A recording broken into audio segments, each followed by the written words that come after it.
Pickaxe. Hello, everyone, and welcome to YOMP World.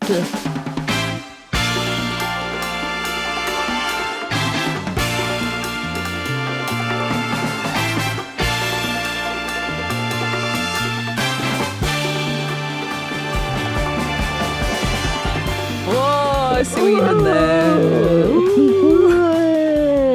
Imagine a world, a vacation resort where you can spend $1,000 a day in our world.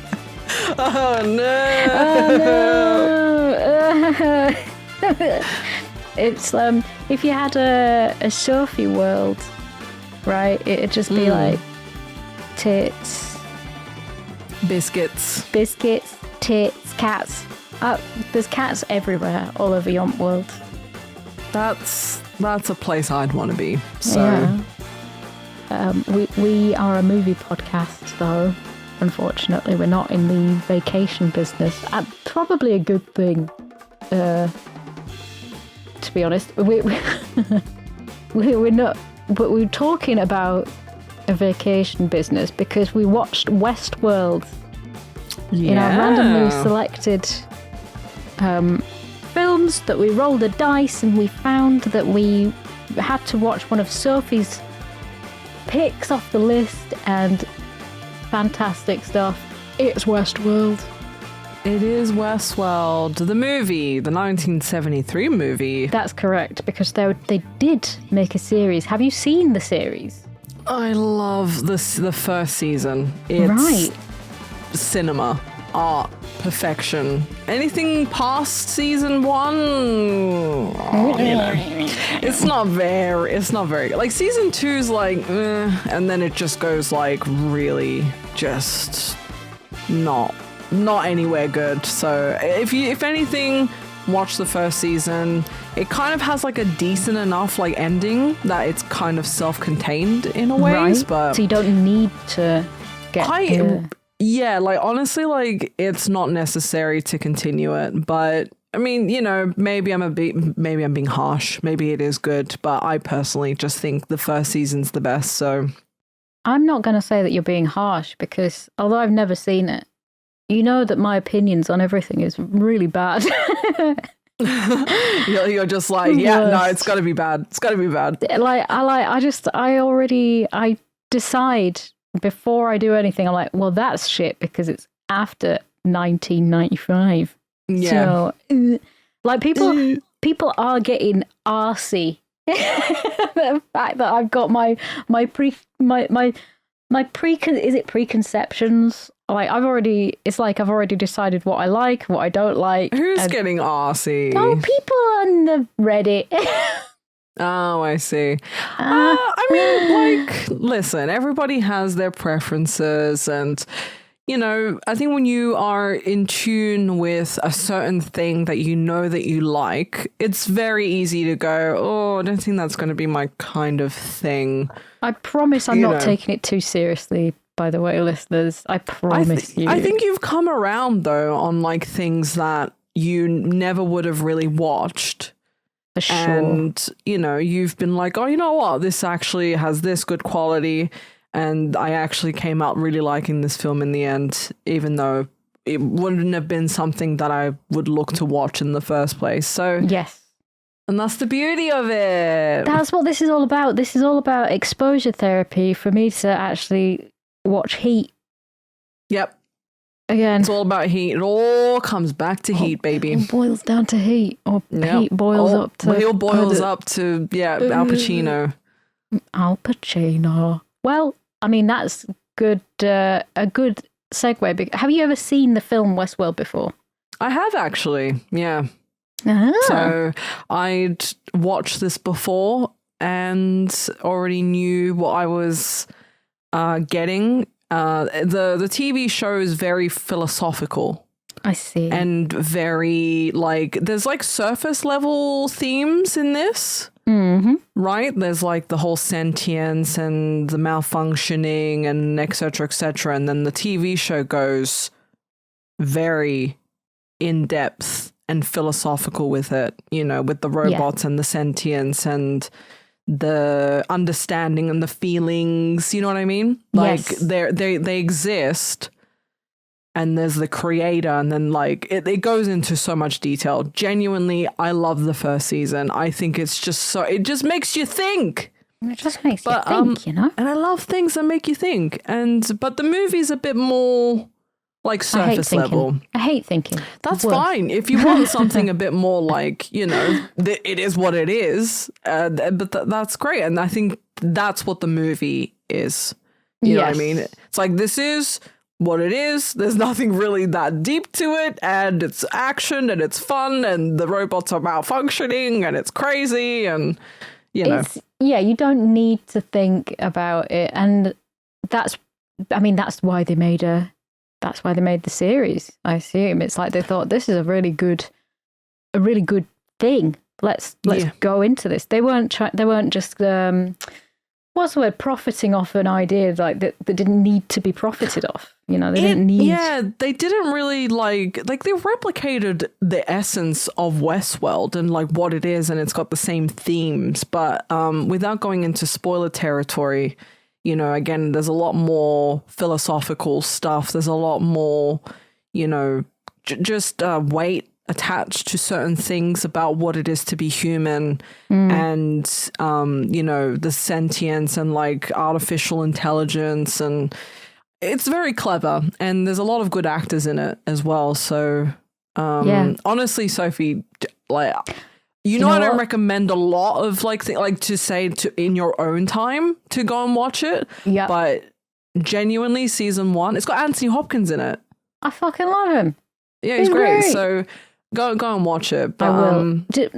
I'm taking your recommendations seriously because, like, you're getting to know the stuff that I like gradually. This isn't just an off the cuff. Like, I enjoy this, so I'm going to really recommend curious why you did recommend this one. Like, I'm curious. Like, what is it about this one that you vibe with? There's it's very weird because I've watched it a few times and my opinion changes on it as like every time I watch it in a way, but I think it's really just a really well shot, beautiful film. Like nothing really happens. It's just this man being pursued by a killer robot. Yeah, pretty much. That's it. The ending is absolute fucking shit. The guy is so annoying. Who, the killer robot or the main? The main guy, the Pete, I think. Is his name Pete? His name is Robert Horton. I think it might be Peter, yeah. And then the other guy is just called the Gunslinger. So. Oh yeah, and his mate's John. Yeah. God, what a film. It's so 70s, isn't it? It really is. But it did give me there's this quite an anxious, it did make you feel anxious, like the pursuit of this guy, because you just don't know. He's unstoppable, and it's just one fella, and nothing is, he can't really get away. It's like, it's the fact that it's this slow pursuit as well. Yeah. Of it. Yeah, well, because they think that they sorted out, and then, you know, he's just popping up like a daisy every so often. You're like, oh my really God. Funny. The only thing that I did forget about the film was the fact that the guy who had been there before was killed. Yeah. And the guy who was the first time, you know, visitor to Westworld was the one who was basically the lead. Yeah, and the one who survived. So, so a little synopsis on Westworld for anyone who has no idea, because a lot of people listen to this podcast and never watch the movie. So yeah, that's fair enough, and I do the same to a lot of podcasts. They just want to hear people talk about a movie and get their opinions. So it's basically set in, like, there's one of 3 theme parks that are themed around certain time periods. I think there's Westworld, there's like the like medieval world. Yeah, there's Roman world, and then there is medieval world or whatever it is. Yeah. It's fucking brilliant. Like, what a concept. It's a cool concept, honestly. Yeah. Like really, really cool concept. I have questions, obviously. We'll get to it. But there's these theme... It's basically, they are hyper theme parks in which you go and you're completely immersed in this world for as long as you want to be, as long as it's $1,000 a day. And it's accurate and realistic, and there's a team of scientists and engineers and whatever basically overseeing the robots, the mechanoids in these worlds, and they're accurate, they're realistic, and they're programmed not to hurt the guests and to basically just do what they're programmed to do, to be an accurate thing. And a lot of it is like they're just getting shagged. They're just robot shaggers. Well, they're having sex with the robots, and that's basically all it boils down to, isn't it? Really? Well, yeah, it's like human fantasy. And if they were in that world, what would they do? So, there's like a shootout, there's a showdown. There's a bank robbery. There's the prostitutes. There's jousting. There's all sorts, and it's like it is basically just a big amusement park where you can do whatever you want to do, and it's like you can shoot people, you can fuck people, you can. Well, you can shoot the robots. You can shoot the robots because the guns won't fire on anything that has a higher body, is higher than warm. If it's warm, they will shoot it. Yeah, whereas the robots are, cold, don't really have a body temperature. So, but I mean, have you felt how hot your PC gets? You know what? You make a good point. Yep, it gets boiling, especially in the summer. That PC runs at higher than body temperature, and if you think about how sophisticated a fucking robot is. And how the hell isn't it overheating, Yeah. They've probably really loud fans in there whirring away. Yeah. I'm thinking about the reality of everything. No, you make a solid point. I really didn't think about that. Those things are going to be hotter than human beings. I just noticed, sorry, there was like when they get to Westworld, there's like a carriage that's driving by with horses, and I just noticed it says Wells Fargo and Company. Mm-hmm. Yeah, Wells Fargo is a proper real bank. Yeah. Yeah, it's like I don't know if it's a fintech. It's like a financial services like banking thing. So they must have been around for a while. Oh, they have. They are a fucking one of the oldest companies. Mate, 1852. Yes. That's shocking. The more you know, I never knew that they were that.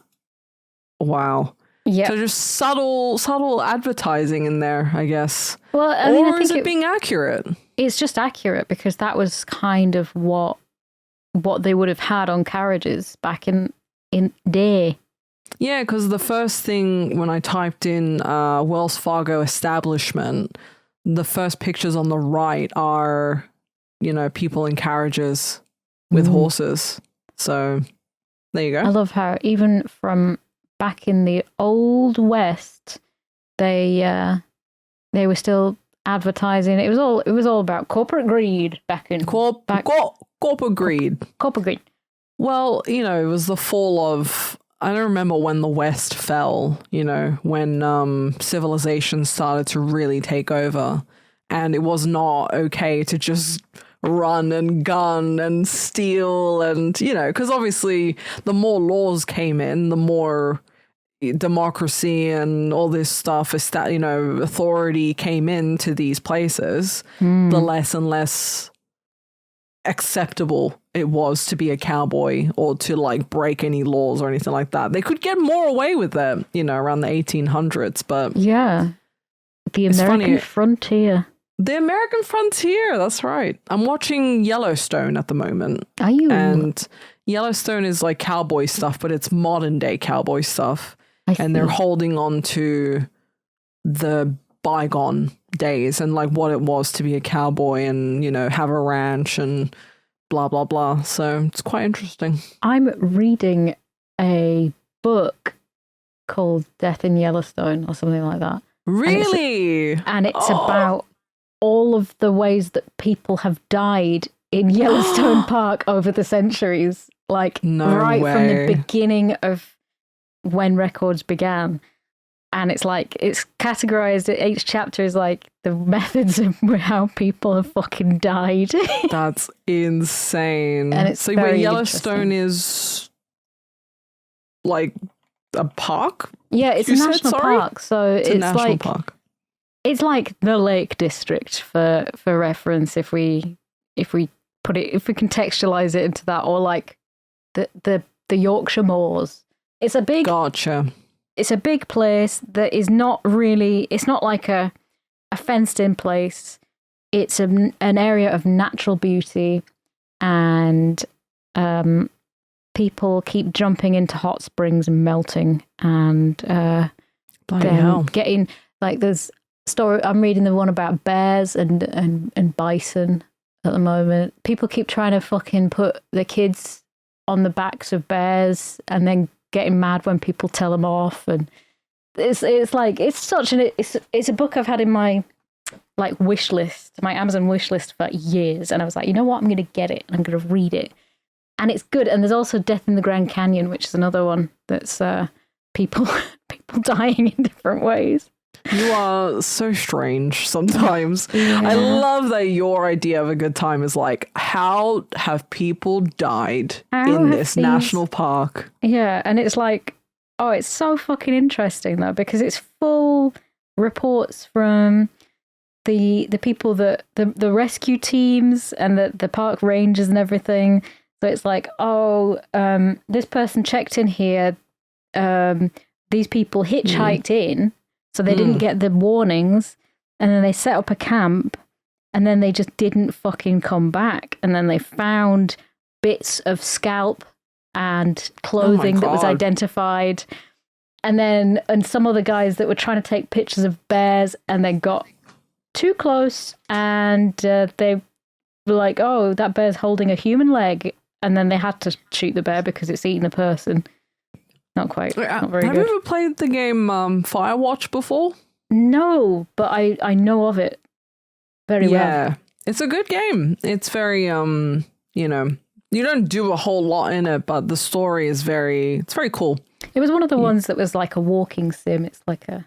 Very early days, yeah. But I just, the atmosphere and being a Firewatch, you know, attendant, you live in those towers, and it's like what you said about people just dying around these parks for various reasons, like they fell in a ditch, or they, you know, got stuck here, or they, you know, tripped and they've hit their head, you know, crazy stuff like that. So human beings are daft as well, like, yeah, but people have historically treated national parks in America like they are theme parks and amusement parks, and then when somebody dies, they try suing the national park, and then people go, yeah, I mean, that makes sense, you know, there wasn't enough signs, there wasn't enough ropes, why didn't you radio tag all the bears, why didn't you do this? Actually, that doesn't surprise me, because you've got fucking morons who like get a hot coffee and then they spill,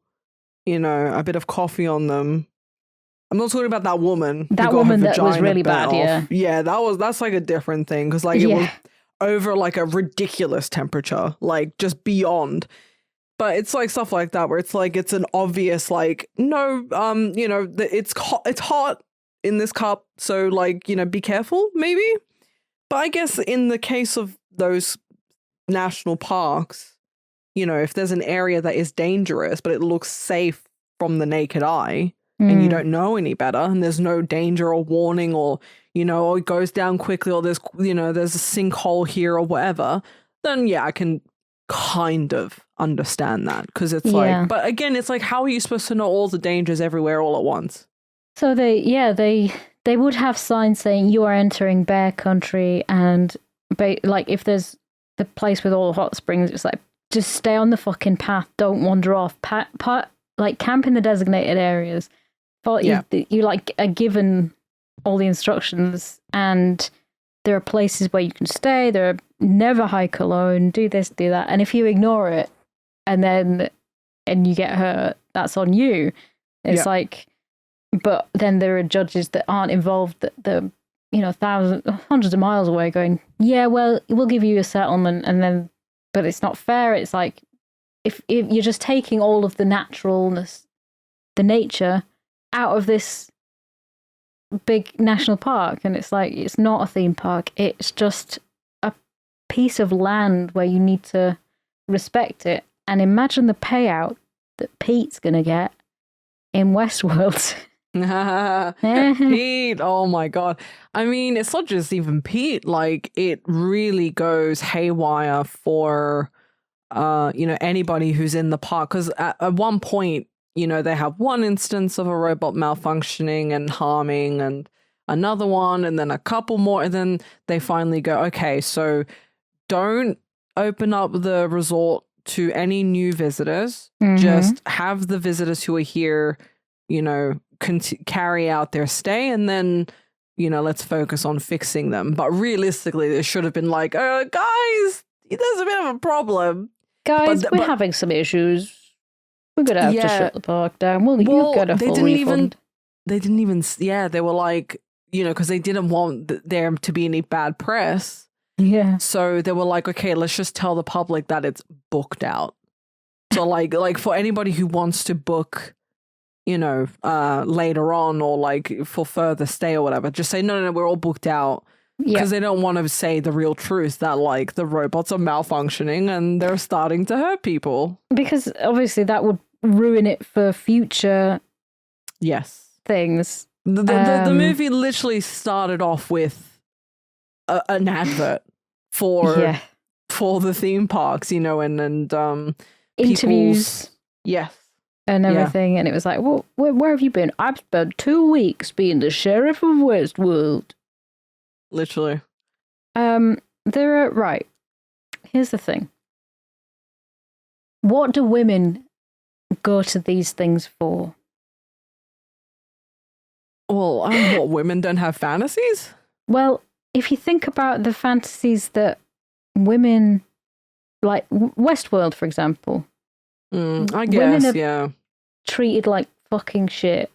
Like in the old West, it's like you're not going to be able to, like, what's a woman going to do in Westworld other than be a barmaid? The thing with Westworld is like, you can play out your fantasies, and you are ultimately in control or whatever, but at the same time, like, stuff can still happen to you. Oh yeah. Like if you get into a fight or a shootout, you can still go to jail. Yes. In there, because the robots are, they think they are who they are. Yeah. Right. So if a woman was to come up in there and be like, I'm the sheriff, or I want to have sex with loads of men, then the robots aren't going to go, oh, okay. They're going to be seems like, normal. You fucking what, mate? You fucking what, mate? Like, but you're supposed to be running a fucking women. hotel. You're supposed to be a prostitute in the... Like, what are you going to go to Westworld for? And then you go to medieval world. Okay, great. Again, they've already got a queen. I don't think you're allowed to... Maybe you are allowed to be a queen, but then what are you going to do? Like, women historically have not been treated the best in these situations. And again, it's mostly like the guests are men that are just there to fuck the help. Like, there's the guy that's like having an affair with the queen, and then there's the servant girl there called Daphne, and then there's in Roman. You don't really get a good look at Roman world, do you? But again, near the end, but barely. Yeah, it's like what are you exactly doing there? Yeah, because in the in this movie, there, like, especially in the testimonials of people giving interviews, there's a lot of women. Yeah. Like, a lot. And you'd think it'd just be predominantly men, right? But there's a lot of women everywhere. And I failed to remember now because it's been a long time since I've seen the TV show. But I do remember a lot more men than women in the TV show for this kind of stuff. So, but yeah, it makes more sense. Like you said, just this feels like more male fantasy stuff. Like when you think of little boys playing make-believe, they want to be cowboys. I want to shoot a gun. I want to be a cowboy. I want to ride a horsey. Yeah. And same goes for, I mean, when you'd want to be a princess and live in a big, nice castle and stuff. But then what do you do? What are you doing, man? Like, yeah. Especially if the robots are programmed to think, believe, act, encompass the person at the time that they're supposed to be, following those rules, right? Yeah. So Keith wants to go to Westworld.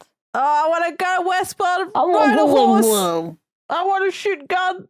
Keith, where would you go? Would you go to Westworld? Maybe. Would you go to Future World?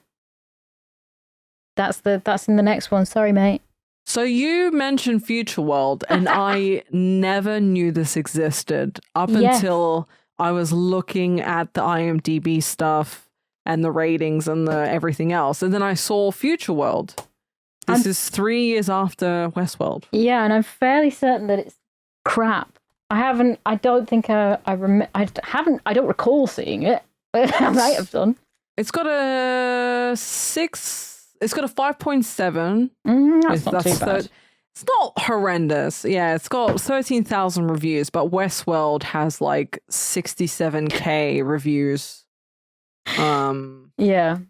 But yeah, I don't know. So the Future World, again, didn't know this existed, but apparently after Westworld. So it'd be interesting to see if it's any good. Especially because, like, I mean, the Delos, the whole thing. Yeah.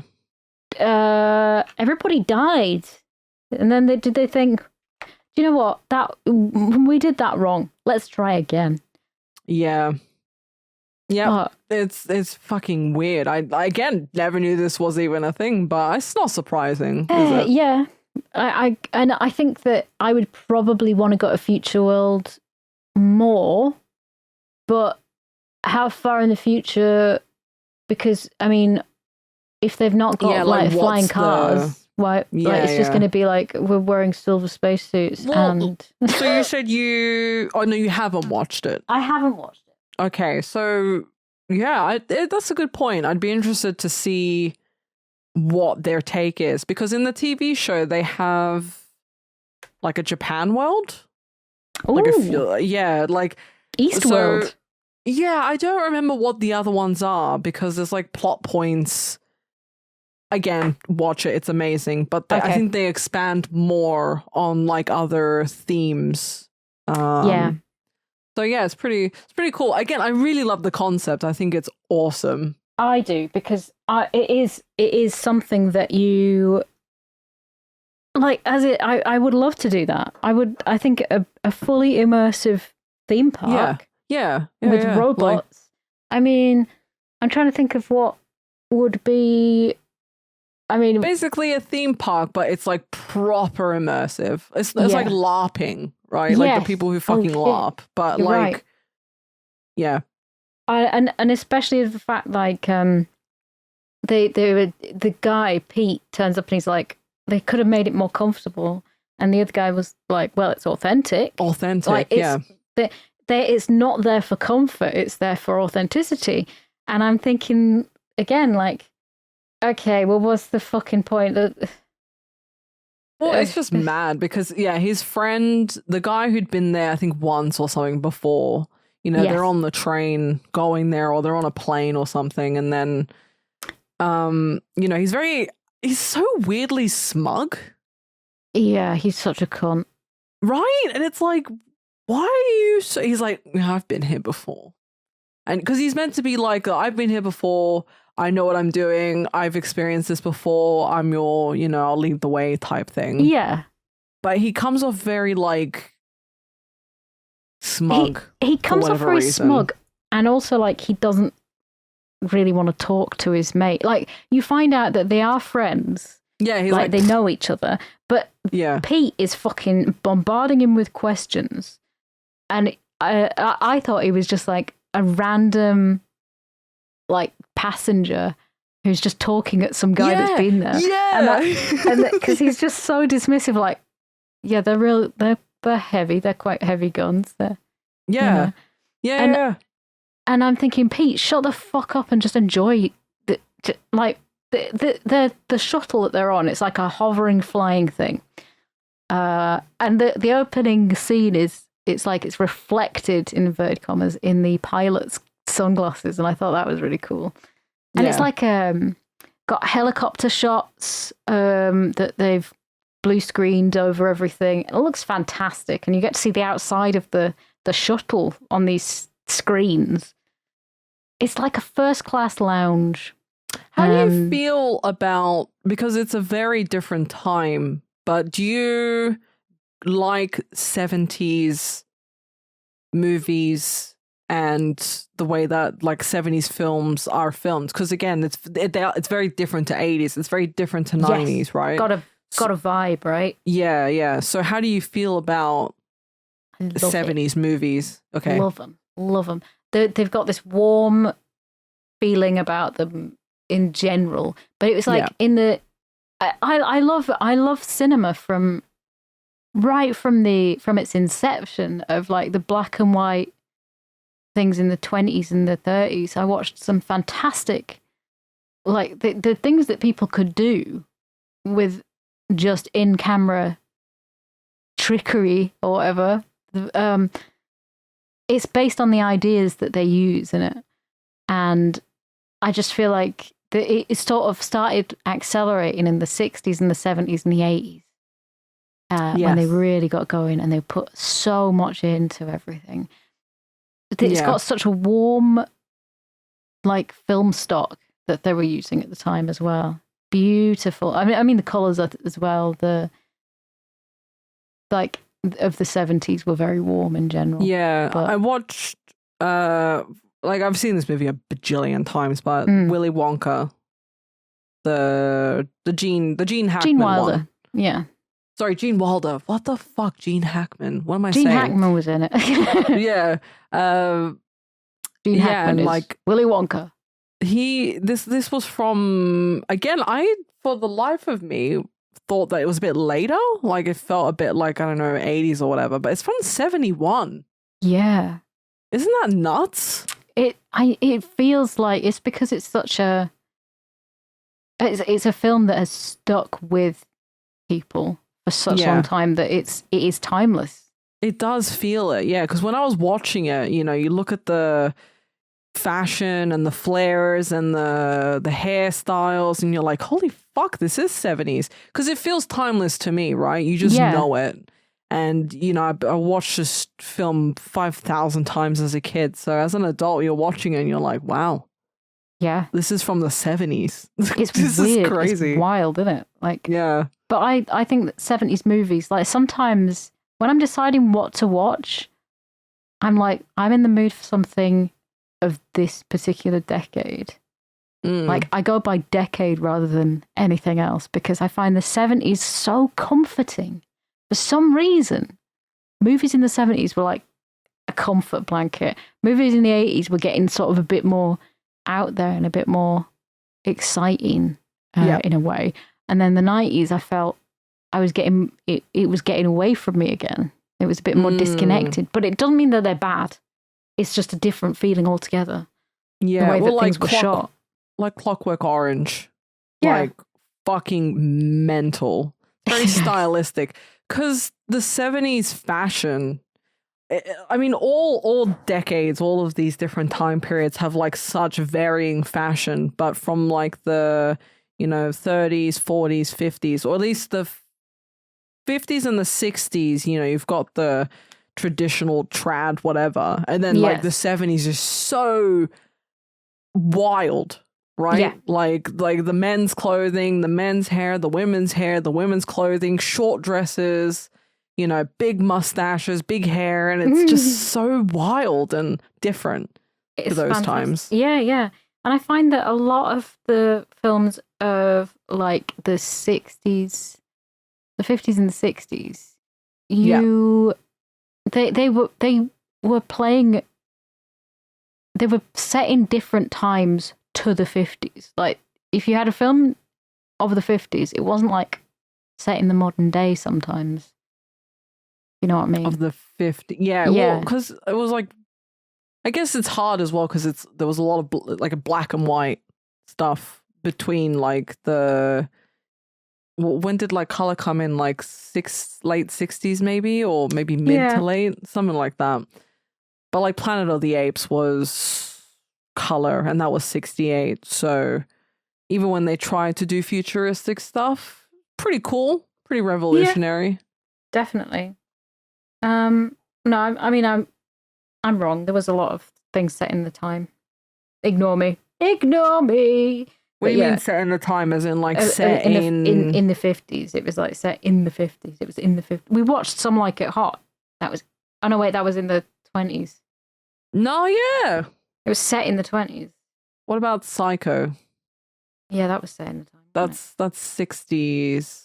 It's tricky, right? Because again, they were setting things in different times, like silent movies or in the future, or and it's hard to tell, especially because we aren't from the 50s. We can't tell the difference as easily. I have an idea actually for a new short ones thing when we get around to it, and it's looking at a screenshot. Yes. And it's like you look at screenshots from a movie and you have to guess the movie. Good fucking idea. I need to find more movies in the periods that you prefer and in the genre that you prefer, because there's going to be a lot of films for you that you're going to be like, I've never watched Curious Case of Benjamin Button. I have no idea what this is. I know the memes, but I mean, maybe She patrons. knows the memes. Maybe patrons can give us screenshots and we can. Yeah, that's a good point, actually. Yeah, that's a good shout. But yeah, that could be a short one. That's a good one.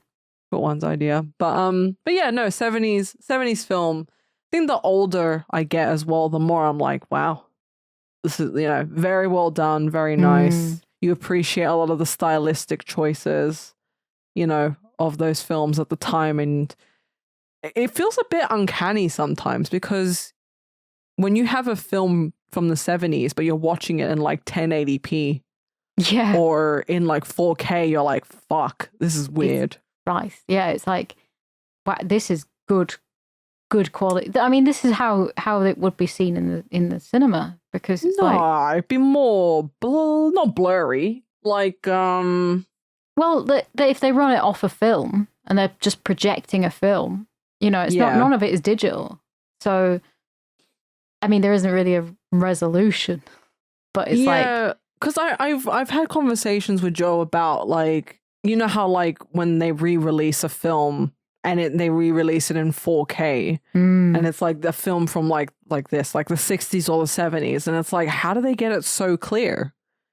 But like, because if you were to watch Baywatch on a CRT, you know, be very crunchy looking, right? Very like not high definition. You can't make out the pores on people's faces or you know, specific details. But then when you watch it in 1080p or whatever, it's like crystal clear. Yes. Right? You can see so much. But yeah, I don't know how. Well, it depends whether it's shot on film or shot on video, because obviously video has its smaller definition, standard definition. Film is, you know, it is what it is. The light is taken in. It's put onto, I mean, I guess it depends on the size of the film, and then they do upscale it.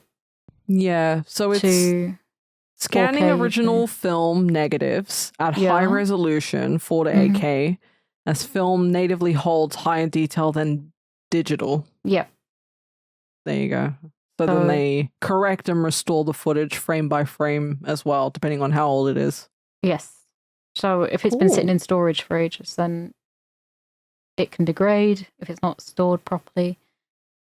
But I love it because you can see all the fucking strings. You can see great. How everything was done. And then obviously if it's in a different like what's it called? Like where the size of it, like perspective. 35 millimeter. Or you mean like if it's widescreen or 4:3 and it's like so they either have to crop it or widen it and you can see things that aren't supposed to be in the frame and. Oh yeah, like when we were talking the other day about like when something is filmed for TV and then it becomes like a wider resolution and then you end up seeing like microphone arms and like cameramen boom mics and shit like that. Yeah. So I mean, I do love that. I love the fact that we are now of an age where Blu-rays are cheap enough that there are so many companies, independent or otherwise, that are that they're able to buy the rights to films and digitize them and get them put onto DVDs and Blu-rays and shit, and it's fucking brilliant. Like we're in a revolution. Keith, where you going? Speaking of revolution, little revolution, man. Ooh, so Pete is fucking annoying as shit. But his mate John, he's trying to be like a Clint Eastwood type. I'm very quiet and I smoke cigars and he's been there before and he knows. Before and I'm a dickhead. And Pete's obsessed with his ex-wife who's taken him for all he's worth in the divorce, despite Pete being a fucking lawyer. How good of a lawyer are you if your wife can take you to the cleaners? Yeah, man.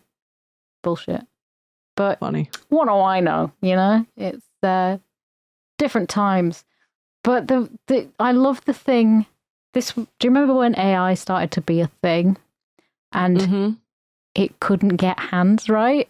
Yes. And it had too many fingers and it was just weird. It's still the problem now, right? Like it still struggles with fingers and it's so good hands. Because in this it's like you can tell they're a robot with they can't get their hands right. And I'm thinking that nuts? They predicted that. But they did, yeah. Because it's not the fact that they've got too many fingers, but I'm thinking like, why the fucking hands? You know? Well, even artists, not like actual artists, struggle with hands, right? Yeah, they are. I can't draw hands. Like, and I don't know why, because I look at my hand all the time, and I'm like, surely I can make that.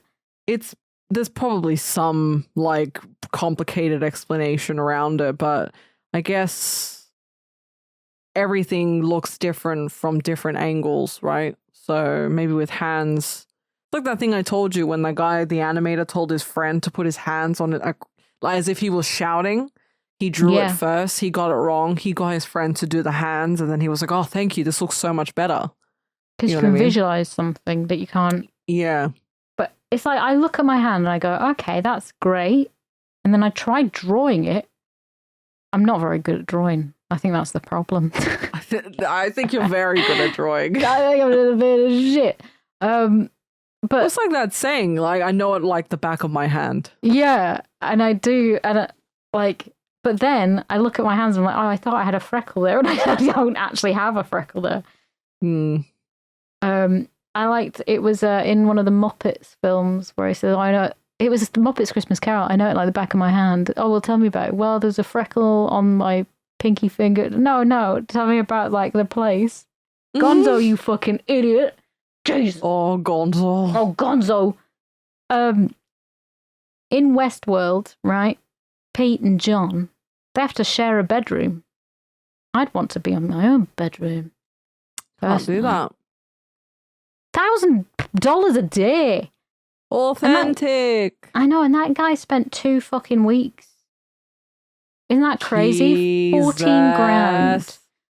And I'm gonna look up after I put some hands on how much you know, 1,000 a day doesn't seem like a lot, but obviously this is the 70s we're talking Doesn't about. seem like a lot. Well, in She is so fucking flush with cash. We just didn't I'm know just it. swimming with cash. No, I mean, like shit. I can't, because in the TV show, obviously it's a different value, right? So Yeah. how much is a night stay at Westworld TV show? 100 USD in 1973. Oh, oh, 40K a day. Oh my god. Okay, so there's different packages. Okay. Well, in 1973, when this film came out, yeah, $1,000, it has the buying power of $7,400 a day. Okay. Yeah. So that's what it's the equivalent of today. So in Westworld, in the TV show, you get different packages. Yeah. Go on, tell us about the packages. I want to know. Oh, so yeah, standard package starts at 40,000. Silver package. Yeah, exactly. So silver package allows guests to move further into the park. That's 75K. Gold package offers more exclusive access to the outer fringes of the park and specialized storylines. So it's 200,000 a day. A day. Yep. Now, do they show the different packages? They obviously show the different packages in the TV show, right? Probably, yeah.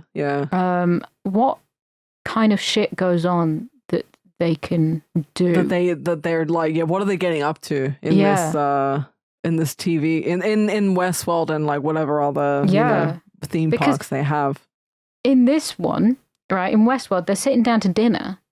That it's just some woman. It's very basic, yeah. They're passing around bread rolls and going, "Oh, this is very authentic." And it's like, then they're like, "Oh, there's this fucking bar with this Madame Swish. I don't know her name." And she's like, "Don't talk about her at my dinner table." And it's like, what do you expect people to be doing, right? Yeah. What else is there to fucking do other than go to a pub and fuck a lady? Yeah. You can do that, right? There are themed bars. You can do that for less than $1,000 a day. I'm pretty sure. In the 70s, though? Yeah. They have they have themed bars everywhere. But this is just rich people bullshit, right? Like, especially if we're talking about like, okay, 1,000, you know, that's still a lot probably for the 70s. But if we're talking about like, you know, 75,000 or the gold package, which is 200,000, oh my god. Like that's the kind of shit that rich people spend their money on, right? Because they've bought everything else and they have nothing to spend their money on. Eat the rich. Eat the rich. Because this isn't Westworld. At least is employing scientists, right? But they don't have science? Question mark. They don't have to employ real people, real actors. Well, they do. Well. They have to employ the scientists and the engineers that fix robots. Yeah. But that's going to be fewer jobs created than if it were a themed bar with loads of actors that you pretend to shoot. And I mean, you could still fuck people, I guess. Yeah. But this is the sort of... like rich people must be so bored to have to do this stuff, like to go and say, it's like when we play fucking Office Simulator game, innit? I guess, yeah, in a way, or like VR. Right? Yeah, we're in VR and we're LARPing, and it's like, oh dear, it is like LARPing on a huge fucking scale, except it's all robots. And Yeah, it's fucking robots in themed worlds, and it means nothing. Well, yeah, like in the fascinating thing for me with the TV show compared to the movie is that the robots are just robots in the movie, and it's nothing deeper than that. They're just malfunctioning. Yeah, they don't have feelings. No, but in the TV show, it's a bit more complicated than that, which I find just super fascinating. So is it like the whole AI thing where they actually do have emotions and they don't know that they're robots? Yep. Yeah. I mean, it's predictable as fuck at this stage. But it doesn't make it any less interesting. Yeah, this came out so the TV show was 2016. Mm-hmm. So at that time, it's like, whoa, that's awesome. AI. Wow. The thing is, it's been done thousands of times through the ages. Yeah. Like, for example, even in the 50s when you had sci-fi and stuff, you had robots wondering if they're not knowing they're real, not knowing if they're real, and stories throughout time, and AI, like computers that take over things, and they want to be real or they don't know it, and they have emotions, and like the ethics of like killing a robot. Ethics. Yeah, that's like a big one as well. You know, it's an ethical conundrum. It's like you feel bad for the prostitutes in this film because if you feel bad for these ones, it's like a whole lot worse in the TV show because they amp it up. They make it more just more of a thing basically, and it's really fascinating. You can still do something that's been done to death, but if you do it in a way that's actually clever and you've got good writing and you've got good actors and you've got good, XX blah, blah, blah, then it can be good, because you can do something that's been done before, but if you execute it well, great. It definitely depends on the writing because you can have twists and turns, and it's not just as simple as ethics of this bad slapping a robot. Yeah, because my mum feels really bad for all the them robots that you see on like TikTok and stuff. They're just robots and they fall over things, and she feels really bad for them. And it's like, I do too. Yeah, but it's like, this is the thing. We see something that mimics a sort of intelligence. Yeah, and we empathize. We're like, holy shit. Because if it's person. Well, I was watching the Transformers movie and they were beating up Bumblebee, and I was like, oh my god, how could you? Bumblebee! He's a good boy. Don't beat up Bumblebee. But yeah, I think because when it's got like the characteristics of a human or an animal, and it's acting helpless, and obviously, like as humans, you identify those traits and you feel sympathy and empathy for that. So when it's like that, you're like, oh man, I feel terrible. You shouldn't be doing that. Even though they're robots and whatever else. But yeah, no, I like that the film is just like, two guys and it's a theme park and you can be a cowboy and you can have sex with prostitutes. You can shoot everybody and everything. You can do what you want, and it doesn't matter because they don't have feelings. And even the gunslinger, he doesn't have feelings. He's just like a killing man. He's just a killing machine that does not give a fuck. He's just broken. And I don't even remember if he talks, right? Like throughout the film. I don't think he does. He talks a bit. Oh, okay. But not a whole ton. And obviously he's been programmed in the first place to be an antagonist and to kick off at people, to try and provoke people into shooting him. Which I guess it would be it would piss me off. He's the heel, for example, in a wrestling match. You are meant to make people hate you enough to, shoot you. And, but even in the medieval world, there was like that woman. I can't remember if she was like the queen or she was like just a random lady in the kingdom, and then that guy was like trying to get into bed with her or flirt with her, and she was like, no, don't do that, no, I'm not into this. And because she was malfunctioning, she should have been like, of course, my sire, my liege, my lord, of course I will get you. So and they said like she's a seduction model, like she's supposed to be. She's supposed to be like at everybody's beck and call, and that's basically what I love it. They've designed these robots to be like, you're just gonna not even put up a fucking fight. You're gonna be into everybody. You're gonna fuck everybody. Like, this is just the way that human beings think. We want to make robots that we can fuck. Yeah, pretty much. The And women, prostitutes, men antagonists. yeah, but I mean, there are gigolos. For example, the Steven Spielberg film AI, which I think I kind of want to put on the film because I kind of want to watch it again, but only in the way because it does make me cry a lot. I'm trying to remember what the fuck you're talking about. Jude Law is a gigolo. Yes, robot. It's that child, the cursed child. Yeah. Oh, and it makes me God. so fucking sad, and it breaks my heart. And I liked the film. I went to see it at the cinema with my grandma though, and it absolutely fucking broke me. I was a child, and I was like, David. Yeah, it has been a very long time to watch this film. 2001.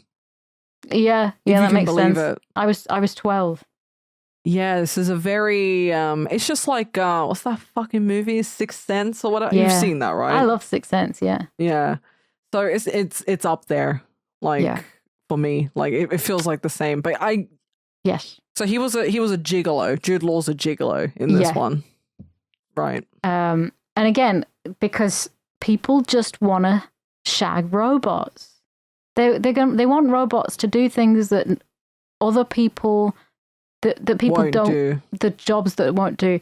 But we've got AI that does the jobs that people do want to do. So there's even AI girlfriends. Like we've talked about this before. We have, where men or just people make up waifus and companions through these AI apps, and it's like that's not healthy. Aren't human beings sad? Yes. Immediately, yes. Yes.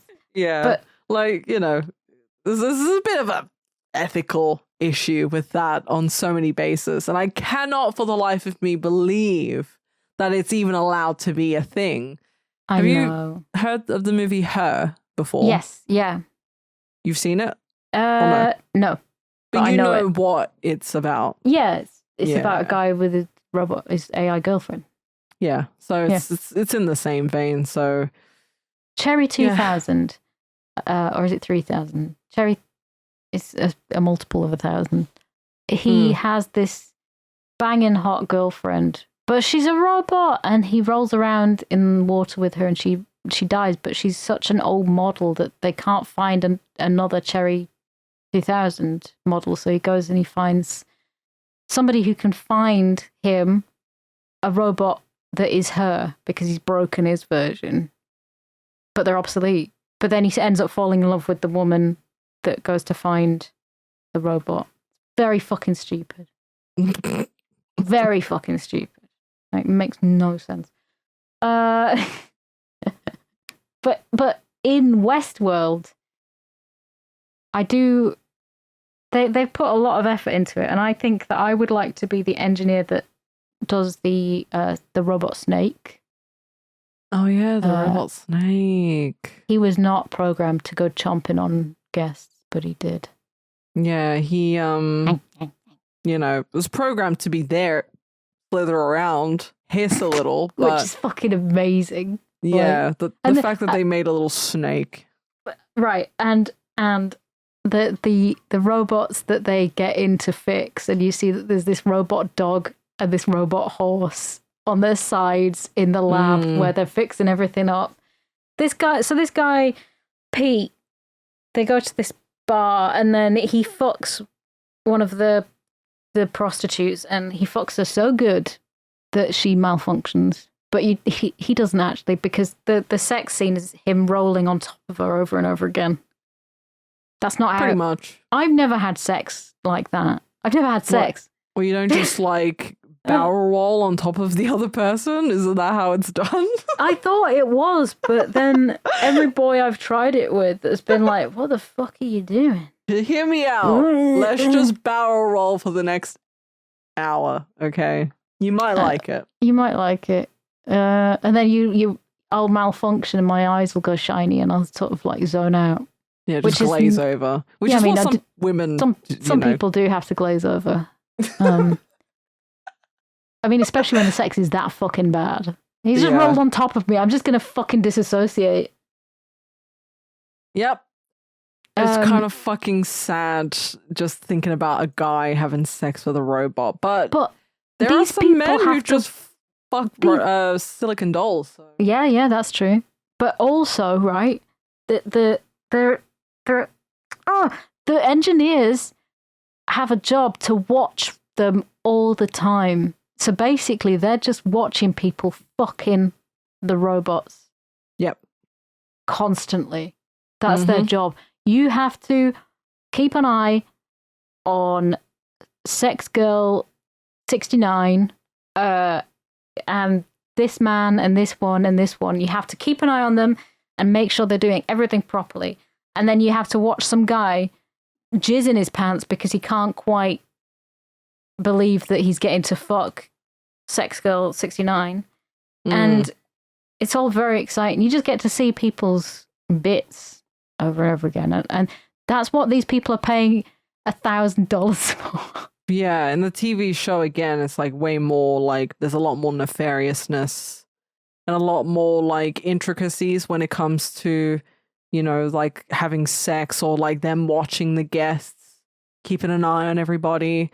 Because Delos is the company. Yes. And I guess there's like investors and there's a bigger picture at play, basically. But yeah, I like the effect, how not even just the hands, right?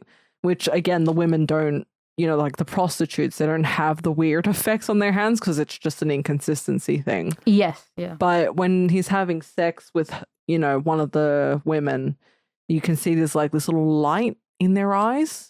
This so little, clever, like, innit? Yeah, very cool. You know, because her eyes, I think she like, you know, not flat lines, but she's laying underneath him and her eyes are just looking up and you can see this like little white boxes in her eyes. And I'm like, that's a really cool effect. It is. It's the same. I think it's the same way that they did it in Blade Runner, where they shine a light. They shine a light from behind the camera lens. But it's very difficult to know because I haven't read the trivia in a while, but it's something that's always amazed me because you never have one of the robots and a human looking in the same direction at the same time and having the eyes glowing. Like, that's amazing. That's such a cool. Like that's something I've noticed. I was looking through it. Yeah, that's awesome. I love that. That's so fucking cool. It's very clever. Yeah. Like that was one of the things about this movie that I loved. Like all the little touches like that were really stand out and beautiful. Such as when he is pursuing Pete through into Roman world, and there's a Roman bust in the stream, and it's like the water flowing around it. It's beautiful, and then there's like a little drip of water that runs down the bust's cheek like it's crying. Oh, fucking yeah. Gorgeous. Oh, I remember that. In medieval world, when it's like there's light shining through the torches so you can see the heat. Like, you know the heat ripples, like how air has a different sort of refraction thing, and you can see it on his face. It's very, very cool. I love it. Really clever stuff. And so you know the gunslinger's eyes? Yes. So they wanted the silver sheen of his eyes, so they wanted to look slightly unreal, but not too bizarre. And they did it with him wearing 80% reflective mirrored contact lenses. Yes, I remember. There was a few films in the 60s and 70s where they would put completely like silver contacts in, and you could tell that they were so uncomfortable. Yeah. No, I noticed that his eyes were like, that reflective and shiny, but I was like, how the hell did they manage that? That's so Isn't it cool. I just love it. Love little touches like that make it beautiful. It's a gorgeous film. I want to know how the hell they filmed this in 30 days. 30 fucking days. How the fuck did they manage that? I also really like the slow motion bits. Yes. Some cool slow-mo bits, like him and the Pete and the gunslinger. Yeah. And it's done in a way where every frame is used well. It's not slow motion for slow motion's sake. Yeah. And it's like the audio is like altered to reflect that in itself. So good. But yeah, it's just such a good looking film. Pete's getting really into it, by the way. Pete's like, fuck, this is a great place. Yeah, in the beginning, he's like kind of questioning it and a bit confused and a bit like, you know, reticent on a couple things. But he, of course, after having sex, he comes around very quickly to, really liking. He comes around to liking it, you know, more and more. Yes. But yeah, it's pretty good. I really commend the women who played the sex workers. They're very robotic. They did a good job in portraying that they were, you know, meant to be robots. And I think that they, you know, especially the ones that were like from the time as well, like that. You could kind of tell that so if, like, you see this sheriff guy, you know, the sheriff, he's the robot sheriff. Mm-hmm. Why would you want to be a sheriff of Westworld for 2 weeks? Just sitting around, getting people brought into jail. Maybe sometimes having a little gunfight. Yeah, it's kind of boring, isn't it? And overnight, right, they go in and they clean up. But surely some people would be staying awake all night and just fucking banging the prostitutes. That'd be a great time to rob a bank, you know. Do they have to stay inside? Do they have to get locked in so that they can do the maintenance? Because then they start them up in the morning and they're like, off you go. Yeah, because they power down, I think, right? And then they kind of boot them up. So yeah, it's like, why the hell would you want to be the sheriff? I mean, I guess every guess is they can do whatever the hell they want, really, but it's kind of a random, you know, it's like, I guess they want to be in a position of authority, power. If I had a ton of money, right, there might be days I'm bored enough to go, I'm going to be a sheriff. I mean, I'm going to go be a prostitute. Like Sheriff Woody, you know, from Toy Story, and the kids play with their little cowboys and they play cowboys. And I think that's the thing. Like, I've never had to make believe that.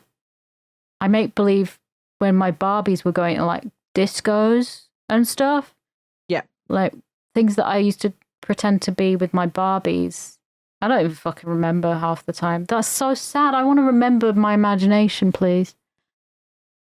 I used to be a Pokemon trainer. That'd be one, wouldn't it? Oh, there'd be Pokemon. That's the best one. There'd be Pokemon World, and you'd have little robot Pokemon that you battled, and you'd be in that world, and there'd be some baddies trying to steal your Pokemon all the time, and then that'd be cute. That'd be great.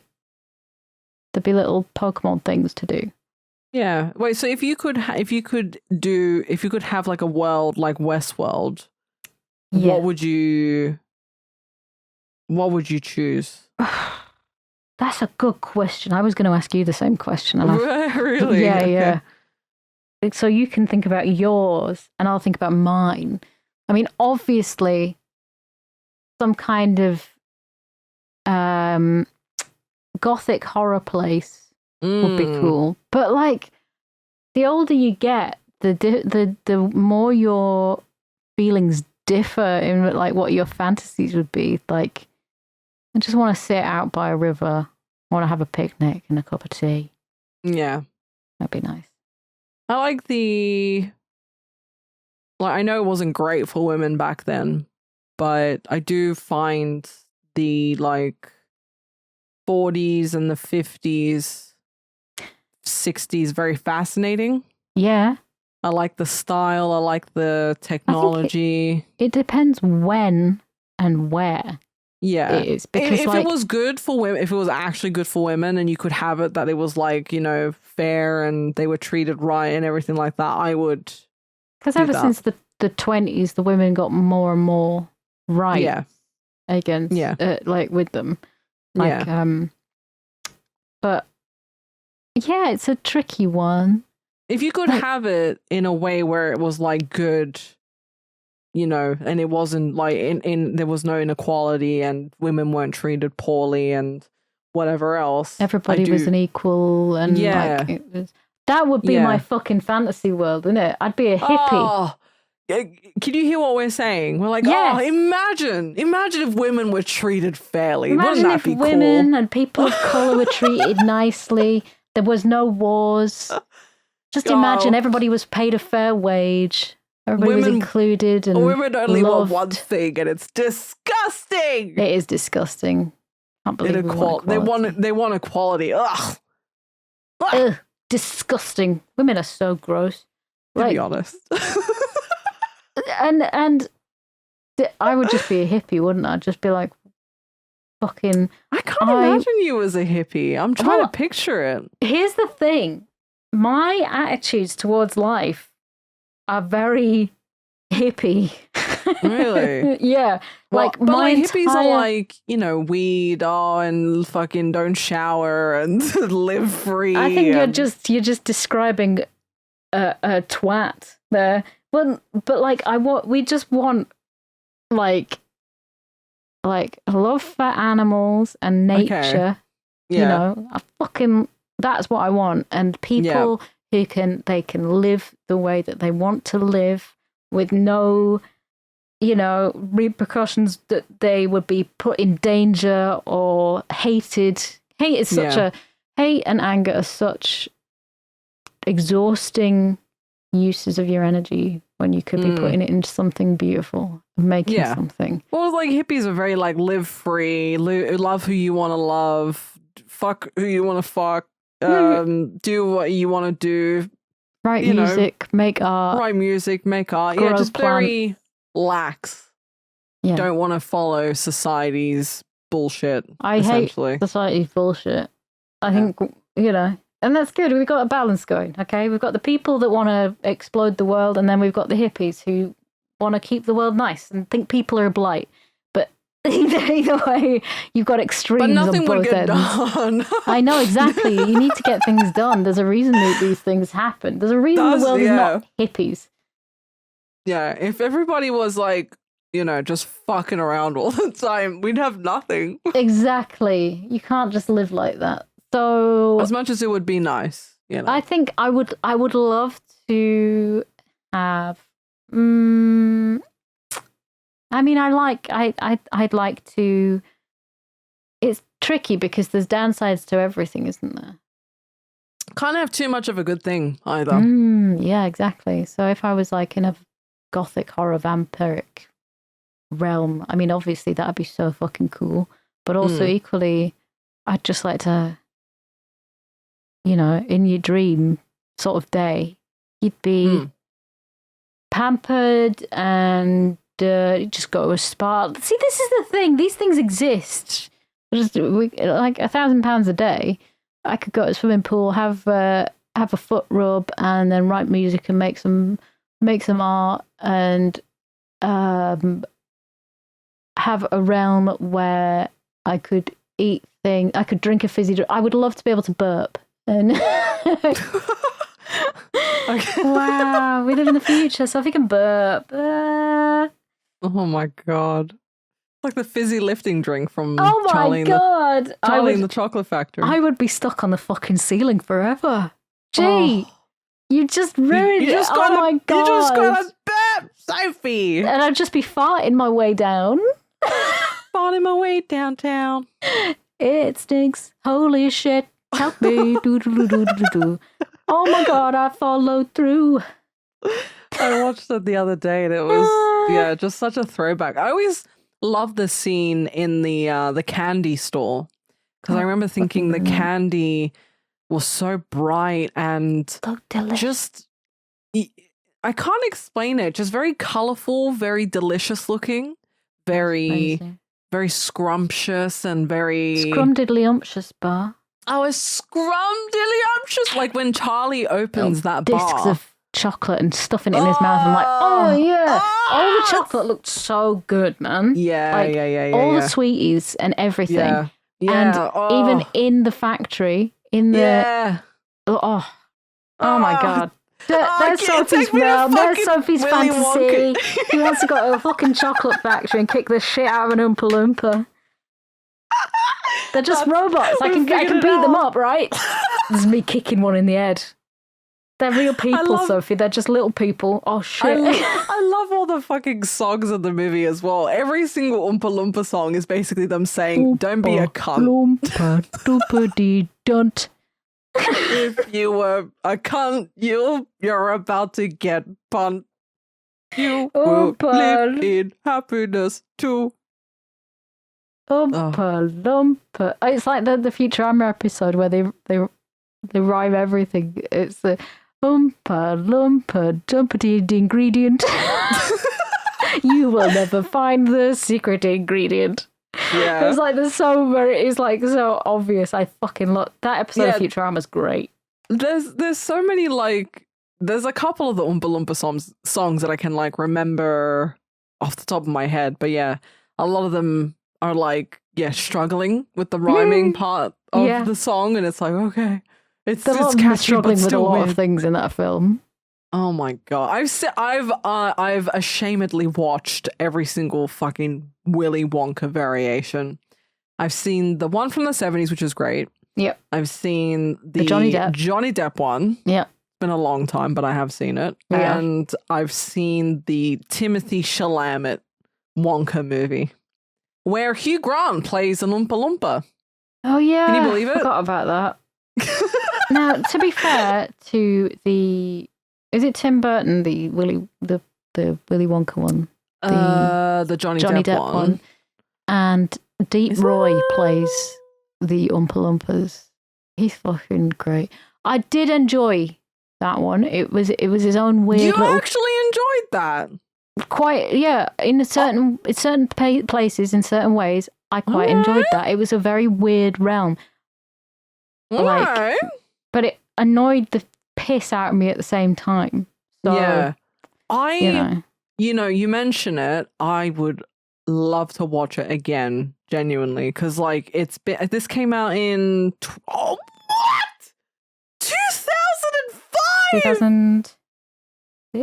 2005. Yeah. Oh my fucking. That's what I was thinking. 'Cause I was about 16 when it came out, and I'm having a crisis. Having a crisis. I thought this came out in like, I don't know, 2012. Yeah. Yeah. Oh my god, Sophie! Time has no meaning. No. I thought that really struck me. It was annoying in certain ways, but it was also good in certain ways. But also, if you if you live in happiness too. No, I was saying on my stream, like, if you say save some room for later to Rosie, she'll say, Augusta's group, save some room for later, because we just quote fucking Charlie and the Chocolate Factory at each other all the time. She named one of her Barbie dolls fizzy lifting drink because she melted on the radiator for some reason. Oh my god. Fizzy lifting drink was alive well into our teens, was that doll, until she put it on the barbecue one day. I think she was drunk. Can't remember.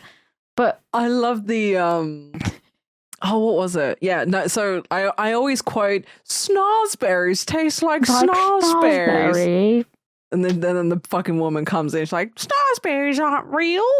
Stop licking the fucking wallpaper. Jesus Christ. I would love to lick wallpaper that tastes like snozberries, okay? It sounds great. You're decorating things right now. Why don't you ask Joe to get you some lickable wallpaper? Asbestos. The asbestos tastes like asbestos. Yeah, I was going to say, like, you can lick wallpaper all you fucking want, G. I'm not going to stop you. This is your house. You can do what you want. I will bring what's that fucking novel? The Yellow Wallpaper? Yeah, the Yellow Wallpaper. Have you You know I what haven't that read it. story I know is? what you're on about, though. Okay, hysterical woman sees shit in the wallpaper and she's going crazy. Okay, then she ends up walking on all fours like a fucking creature because women are hysterical. Well, they kind of are. I mean, we're talking about licking wallpaper. I mean, let a bitch live. Okay, Yeah, I just want to lick some wallpaper made by Willy Wonka. Madman. I do love. I know we have fucking deviated so much, but I will say this one last thing. We'll go back to Westworld. But I do love that in the original Charlie in the Chocolate Factory, whatever the fuck it's called, he's like, they stole the fizzy lifting. Like, okay, first of all, no, the fuck they didn't. Okay, they literally ate so much shit in that first section of your factory. Shut the hell up. Okay, they drank a little bit of juice. They were allowed to. It's like It's like you go on a tour around Cadbury World, okay? And I was thinking the same thing. You're allowed to eat things in this room. You're not allowed to go through the doors marked "Do Not Entry," staff only, and start licking stuff. But it was a test, right? Because it was like, they were talking to them about the everlasting gobstopper, right? The everlasting gobstopper was a test. Yeah. Because he gave them, and one for you. And then this is another quote, and one for Charlie. When I'm giving the cats things, and I have to give them like their little dreamies. And one for you, and one for you, and one for you. And then I go, and one for Charlie.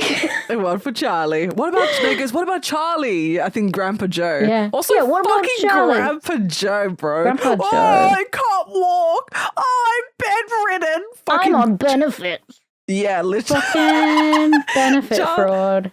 Jumps out of bed, no problem. Oh, I'm wobbling around a little bit, but then just starts singing and dancing. But I love chocolate so fucking much, I will do anything. I know your mother has been working very, very hard to support several geriatric people who can't even get out of bed. She's sustaining. She's been changing she's a people. washerwoman. She's sustaining 6 people. She has to probably wipe all their asses.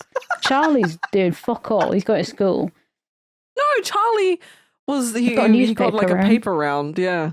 Wow, that's really good at bringing the big bucks. Thanks, Charlie. Get a real fucking job, you loser. How are they all bedridden? That's what I want to know. I know they're all old, but like, come on. Here's the thing. When you get past 30, you get fucking lazy. All right? Yeah. I'm in bed 80% of the time. And it's only because I have to feed the cats that I'm out of bed. Charlie needs to get a better fucking... Why does he not go and stack shelves in Tesco? He's got the chocolate factory now. It doesn't matter. Now he's got the chocolate factory. How is he going to run a fucking chocolate factory? He's 8. Also, fucking Willy Wonka being like, oh, you're so good. You're a good boy. But, like, he doesn't know shit about inventing chocolate stuff. So what the fuck? You're a nutcase. Charlie. You know what you're doing. Boy. You didn't steal. You brought it back. You didn't give it to Slugworth, who is my best friend forever, and I could have given the factory to him, but I didn't. Yeah. Oh, no. Literally. I've given it to a child who, by chance, managed to find a golden ticket and then passed some fucking stupid test that I set him. That made no sense. How funny would it have been if all of the people who got golden tickets were like adults? Wouldn't that have been weird? That would have been great. They were all adults, and none of them fell for the test because they're like, right, I signed something. I don't actually know what they'd be scalpers. They'd be scalpers, right? They'd be like, put on eBay. in their pockets with everything they fucking can. Kidnapping an Oompa Loompa.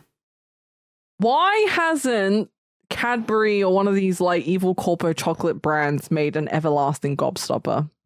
Okay. They have. We've got microplastics now. Oh shit, you're right. Fucking delicious. I love my everlasting gobstoppers. Oh, I know there are everlasting gobstoppers. Does Were it they mean here in the UK? What? Everlasting gobstoppers. Were I they don't know. a thing? We had certain brands of Wonka chocolate, but like, did they ever do the golden ticket thing with you guys? I don't remember, but I do remember having purple and green chocolate. Wonka-lit. Oh, It was very weird. I remember getting it at school. It was great. Those were good fucking times. they were. You know? It's like things were whimsical. Everything was a weird color. Like foods were weird colors. Yeah. And everything was slimed as well. Yeah, yeah. Everything was pretty just fucking chill. Awesome. It was awesome. Everything was bright and exciting. Everything's grey now. Yeah. You're not wrong. It's a bit sad. I think it's millennials that have done it. We had the best upbringing, and now we're like, well, we're grown up, so we better get rid of all that.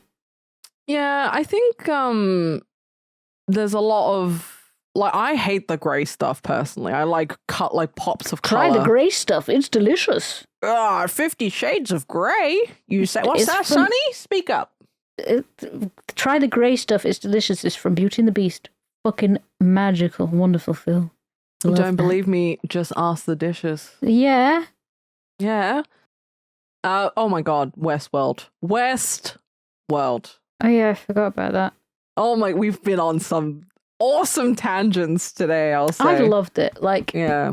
You know, like we said, there's not a lot happens in fucking Westworld. It's just like this. Yeah, there's not. You're right. There isn't a lot, is there? Like, it's just a slow pursuit of things. I did like the guy that was in it. Right. Here's the thing. It appears that you only have one guest, one main guest, and everybody else they encounter is a robot, right?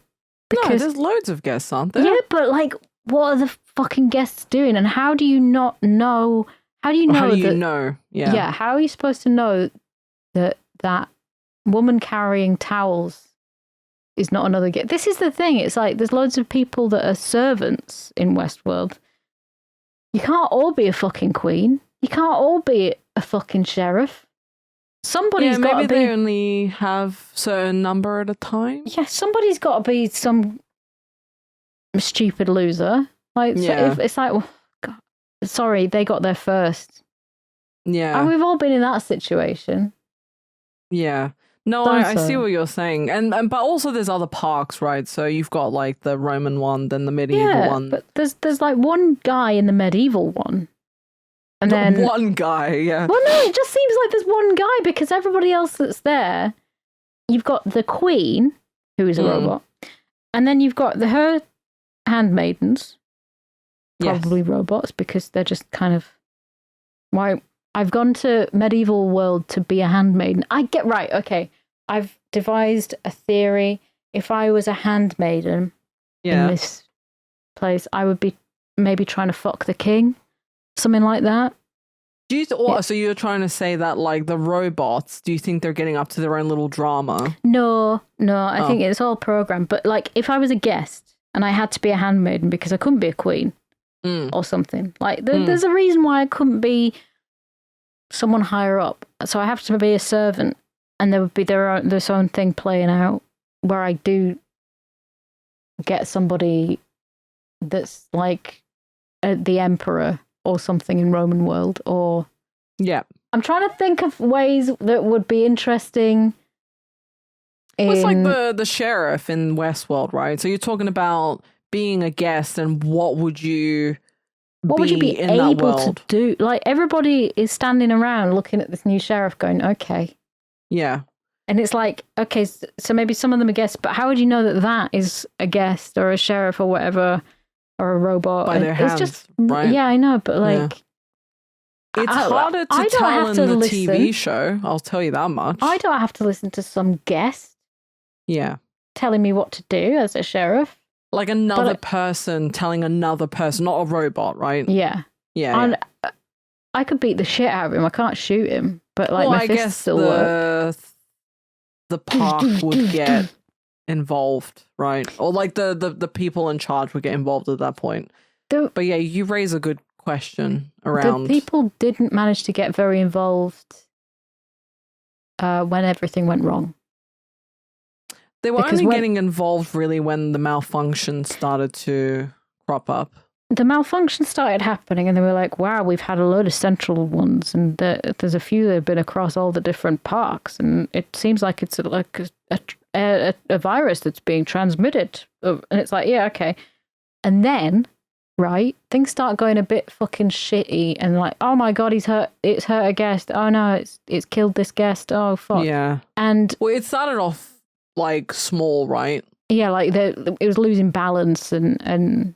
Like some like, oh no, the sex bot didn't want to have sex with a guest. fucking Really, really innocuous, like stuff like that. Well, I think even in the lead up to the events in the movie, they did say that like they were having more and more malfunctions, right? Yeah. Like there was like instances of malfunctions and like the number of those instances were getting more and more, basically. Yes. So yeah. So wait, if you could choose one of the worlds, which one would you go to then? Westworld, medieval world, or the Roman one? I would either go. I'd probably go for medieval one, I think, and then the Roman one would be a nice little change, but probably not Westworld. I find that quite boring. Really, you don't like Western, you know? Well, I mean, I like it, but I mean, it's just a load of blokes fighting most of the time. Yeah. I mean, arguably, the Roman one would be similar, right? Don't they have like the gladiator stuff? Yeah. But that would be quite interesting, wouldn't it? It's like wrestling. Get your cocks out! Wrestle for me, boys! Come on, let's go! And then you got a robotic lion eating a robot and stuff like that. But like in medieval world, you got your jousting, you got your banquet, you got your whatevers. But I mean, okay, so things start going tits up for everybody, and they try and shut everything down with the electrics, but for some reason, that doesn't work. Yeah, I mean, it worked on some of them. Yeah, because you see that the Queen and the Black Knight shut down. Yeah. The Black Knight killed the guest, and they were like, oh my god, I can't believe he killed the guest by stabbing him with a sword. That is quite a way to go. How is the public going to get back about this? And also, it wouldn't feel very authentic because, like, say you're a sheriff, right? There's no sense of real danger to you because you know that you can't get shot. The robots can't hurt you. Would you want that sense of danger? Well, surely that's part of the excitement. It's like being on God mode, isn't it? Well, I get like they can't get shot, but they can still get punched. Maybe. Yeah. No, the robots can't punch you. They're not allowed to. The snake's not allowed to bite you. Like, where's the sense of? Well, so remember when they were in the saloon and then they were like, oh, there's a shootout or there's a thing. And then there's a bank robbery. Yeah. No, I want to go have sex with the prostitutes. So I guess when the robots are having their scheduled bank robbery and they're shooting at each other as the sheriff. Yeah. You would hope you don't get caught by a stray bullet, but you can intervene, right? Yeah. So there's no sense of fear and adrenaline in that sense. This is basically like blokes are going to beat the shit out of robots for themselves. Yeah. And then they don't really get hit themselves. But things start going wrong and they do manage to shut down the whole shebang with some of them. But they also managed to lock themselves in the room. Now, if they were real scientists, if they were really mechanically very clever as they say they are, that they would be able, they would have escape plans and they would have ways to evacuate the entire park. What if one of the robots just fucking exploded and set fire to everything? Yeah, that's a good point. Guess they didn't bank on. They were so sure of these robots. They're very confident. Yeah, and that's usually the way it goes, right? Well, they're so. What's the word? Complacent. Just not like like just being so sure of yourself. Like you're so perfect and nothing could possibly go wrong because you're egotistical. Like the whole thing is egotistical, right? Oh, like yeah. they're so sure in their science and the robotics behind it all that no, nothing could go wrong. No. Well, the robots, they made robots that built these robots. They said, we're not even sure how they work. But like anybody with half a fucking brain knows that even in a lift, a mechanical lift that can go wrong, you've got to have a manual way of sorting it out and getting out. Yeah. In this... Yeah, you got to have a fucking plan, you know. In this, apparently, the main dudes that run the scientists, they're all locked in that one room, and everybody else is apparently just buggered off. Like, all the guys that work on the robot, the place is empty. Yeah. Yeah, like, it didn't seem like, because it wasn't, like, showcased, like, in its the grandest of scales, or it wasn't showcased in its entirety, but the operation itself looked very small, weirdly. Like, it didn't seem like it was a big operation, even though I'm sure it is, because you've got these 3 vast, you know, areas for 3, for 3 different, like, themes. So in that sense, they didn't do a good enough job in showing the grand scale of it all. But right? apparently everybody's buggered off. Yeah. The people that fix the robots, there's one guy you see him in the buggy. Yeah. And he gets shot by the gunslinger. Yeah. And they were trapped in that room, right? And like, apparently there was no contact with the outside world. How did they manage? Like, they're not going to tell people, hey, shit, these robots have gone a bit mad. Could you send the army? They don't want it to get out, right? Because it's bad for the company. There comes a point when you're locked in a room and suffocating that you kind of think, maybe you should get some help. Yeah, but when you think about the greedy corporations, you know, I think the reason why I'm so confident about in what I'm saying is because of the TV show. But basically, the big corporation doesn't give a shit, right? Yeah, they don't care who dies. They don't care who gets caught in the crossfire. They don't care about. It's all about the image. It's all about the bottom line, and you know, like how much money they can make and how that makes they sense. can. Yeah. So for in this case, they're probably like, whatever. If they die, they die. And we'll try to like cover it up somehow, basically. But yeah, you're right in the sense that it's like, where is the backup plan here? Why haven't you called in the army or something? You know, something's going very wrong here. There's a lot of people, right? When your spouse doesn't come home from Westworld, you're going to be asking some questions, right? Yeah. When your husband or wife doesn't come home from their job at the fucking robot power plant. You go to the last place you know they were. I think in the TV show they had security. And I think in this they don't, right? Like, I'm pretty sure there's no... I haven't seen any of them being security guys. Yeah, so in the TV show they have a proper security unit, which makes sense. Makes more sense than, you know, this. But again, in this it feels like they're so sure of themselves. You know, they might have a couple malfunctions with the robots, but it's not going to be they're turned evil and they're turning against us and they're trying to kill us. Yeah. You know what I mean? Because they're so sure of themselves. Yeah. It couldn't possibly happen. What did you think about seeing the insides of the robots, specifically the gunslinger when his face comes off? I thought it was cool. It's great, isn't it? Yeah, very cool. I liked the... anytime they were working on the robots and they had, like, you know, limbs in the air and wires sticking out of them. And that's great. The funny, one of them was funny. They had, like, they lifted up one of the women's hands and they had, like, a red laser in it for some reason. I'm like, okay. Don't know what that is, but sure. No idea. But the wires and all that kind of stuff, pretty cool. They were working on the one that turned that bloke down. And it was like they were working in a vagina area. Yeah. They're really fucking funny, yeah.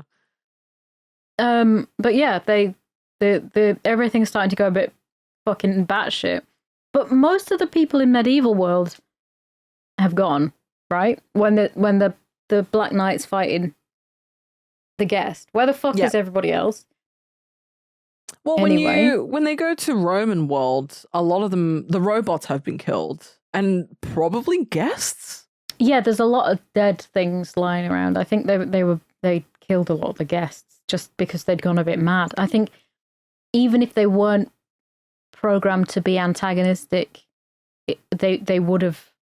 Some of them would have been antagonists suddenly, because even the girl that was in the dungeon at the end, she was a robot, but she did not go mad.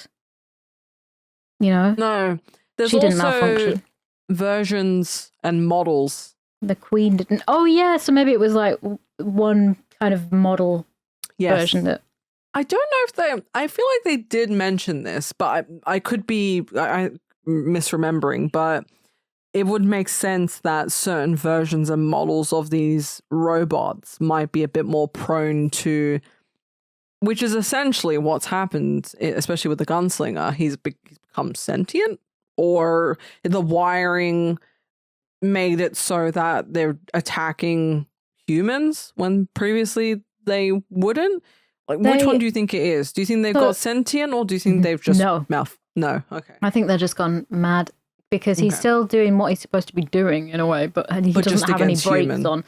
Yeah. And they said we've upgraded his like hearing and his sight while he was under, because they were repairing him after another fight. Yeah, the first time he got shot. Yeah, and they were like, we'll upgrade him. Well, might as well. And they were like, oh, we haven't got any more of these ones.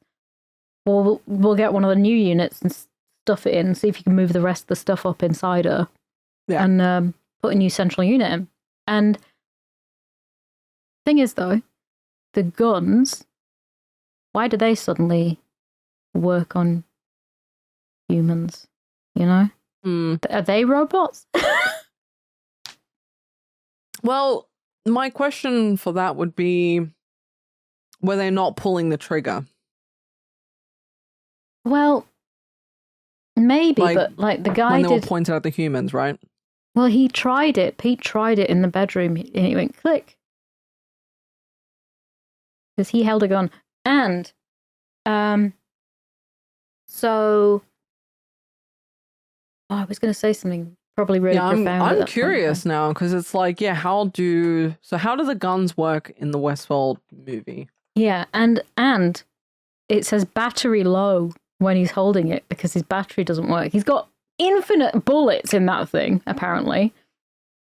Oh yeah, but it goes battery low. It's like fucking hell.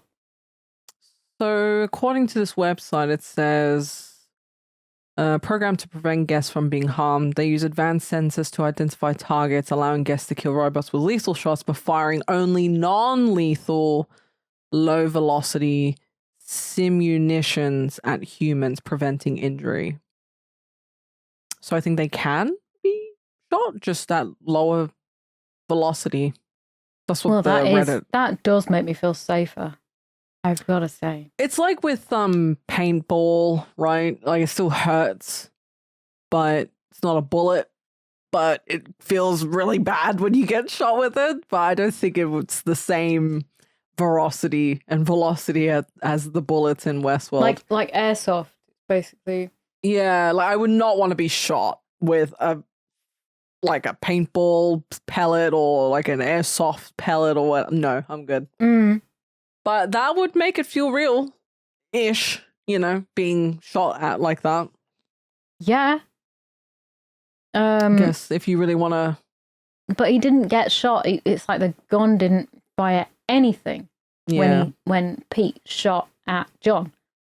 But then the gunslinger shoots at John and John is dead. Yes. I don't know. I mean, it's just another inconsistency. Gotcha. When he shoots his friend. Yes. No, I completely understand. No, I guess because it's like, so the robots are malfunctioning, but that doesn't mean the firearms are malfunctioning. Exactly, because the firearms aren't robotic. They're just... Yeah, they're just the tool, but they're still... It's like, right, the NES guns, the light guns. Yes. So they would be able to sense where, because they can sense the CRT lines. In like arcade, like, like Duck Hunt and exactly. You know, so that's how they work. So they would be able to sense that. If that malfunctioned, then it just shot. It's just a sort of anyway. I love the fact that his sight is so much better, but it's just like 10 pixels when he's shooting things. Oh, wait, hold on. So when the central computer system crashed, and obviously the androids go crazy, so all the safety protocols and the temperature sensors failed because they were down. There you go. That makes so much more sense now. So the temperature sensors failed. Yeah, and any and all safety protocols basically were, lifted out of because everything has been shut down, turned off, gone haywire, etc., etc. But yeah, that makes more sense because I was like, huh? How? So the guns still have battery. I guess like if they've shut down the central computers, right, and the robots are running, it must be like them electric buses that run over magnets in the roads, and that's how they charge them. Yeah. There must be something like that because otherwise, like, why are they still going? Well, I guess it's like with the Black Knight, right? Yes. And he's fighting the guy, and it says, this website says, the film also shows the safety features failing when the Black Knight kills a guest with a sword. So, I guess the tool is still the same tool, but if all the safety protocols aren't there, then it's still going to act like the same thing, right? So it's like, those circular saws that they can detect, they have a small current running through them. And if that current changes, if the connection changes because somebody's put their hand in the way, the power cuts off. Yeah, I've seen that. Yeah. So I guess if that was overridden, then exactly. Okay. Oh, that's really cool. I like that because I was kind of scratching my head at that, and then you said a couple things that was like, actually make a good point. There's a bit of inconsistency. I like to learn. Oh God, imagine being so into Westworld that you have to figure this stuff out. It's cool. It's good plot point stuff. It means that it wasn't just like a throwaway, like, fuck it, just whatever. It's it makes sense in the grand scheme of everything. Yeah, exactly. So the gunslinger is just pursuing. They can't open the doors in the lab, even though certain things are still flashing, and the computers are still running. They haven't shut anything down. It would just be dark in there. They're all sweaty. They've got 17% oxygen. Like, how would they know that if everything wasn't working? They can still monitor everything. Why not turn it all off? Sacrifice yourself and just wait and see. I guess they just didn't care if they were on the verge of just, dying, I suppose. They just were like, whatever. They didn't care about us, so I'm not going to worry about anything else at that point, right? I guess it's hard to say because it's like if you were in that situation, would you, do that essentially? Would you put in safety protocols? Would you shut things down? Because they were they were suffocating in that room and they were sweating and they were trying to get out, right? Yeah. Yeah. So you'd be in panic mode. Yeah, you would definitely be panicking. But like if you knew that there wasn't really any other way out, you'd try anything. You'd pull all the plugs out. You'd generally just because he looks in the room, right, and they've all died. They've all died. They're all like hunched over in their chairs on their desks, sprawled out, and they've just perished. Yeah. What a shame. What a fucking shame. I do enjoy the lighting in the base and how empty it is, though. It does make everything look just so like bleak and empty. It does. Yeah, even when they're in the facility with all the robots on the tables and the gunslinger's walking through that facility or that section of the facility. Yeah. And then the roof or the ceiling is just not there. It's just black. It's great. It's a really, it's a nice touch that you know, that it's like, it's just weird. It feels like a labyrinth. Yeah. In a way. It does. And so it just so happens that there is bottles of acid on the end bench there for him to use. Did the guy that he met in the desert say, like, acid might stop? Someone mentioned something about acid. Yeah. To him, and so he knew that he could just... Don't know why they're messing around with acid anyway, but... Yeah, and I like the way that they've labelled all the bottles of acids. Fucking hilarious. Big, or they should put, like, the skull with the crossbones on the side, you know. Poison! Poison!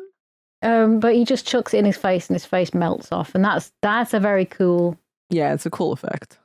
Very cool. And there's, like, you know, smoke coming out of his face. Yes. And it's just like... he's just smoke. Yeah. And it's really cool. His face falls off.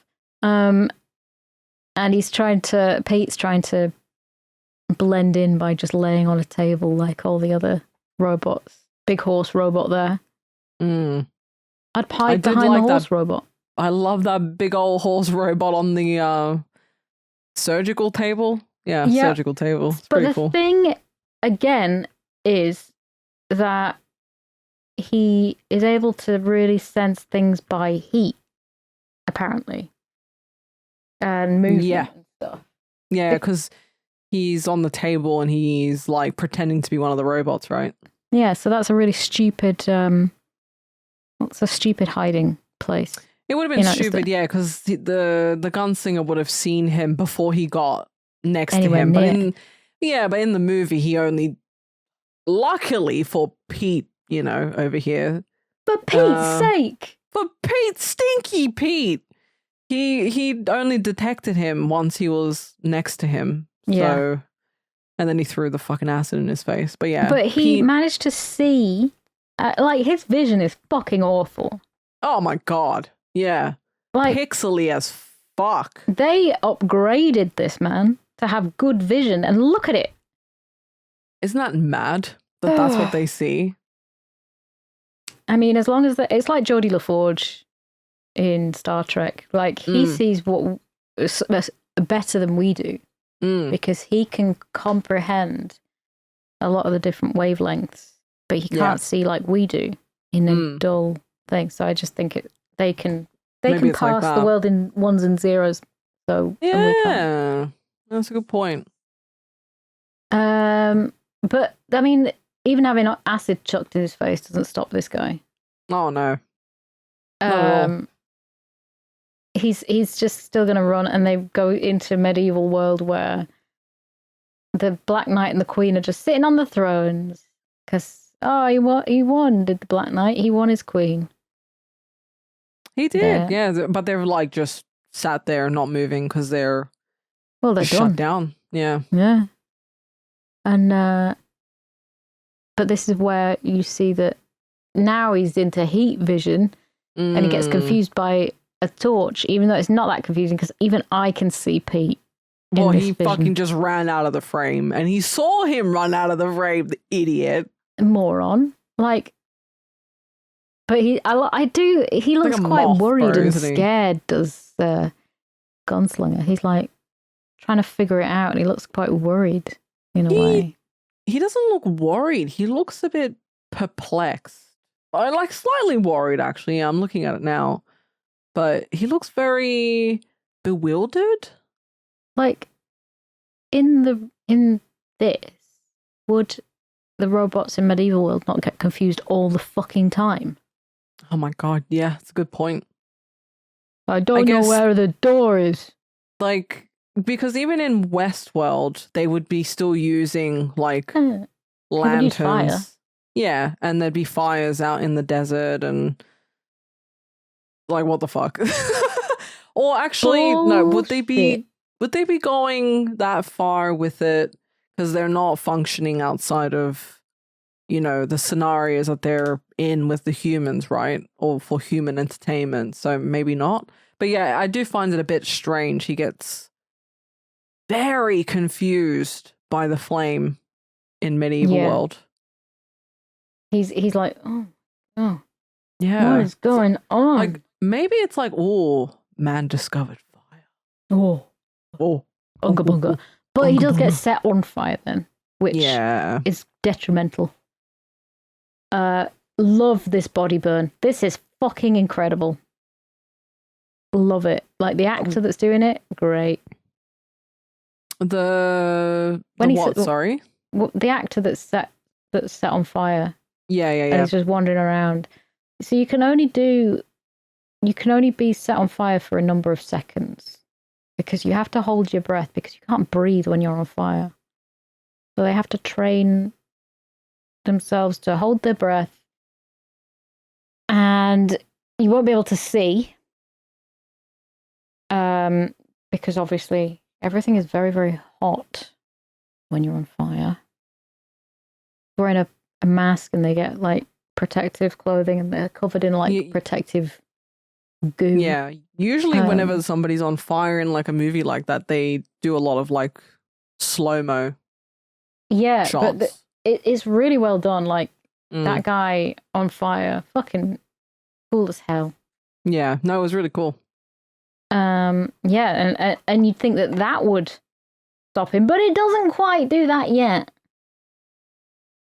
Because you think he's finished it, and yet the guy is still just wandering around going, huh?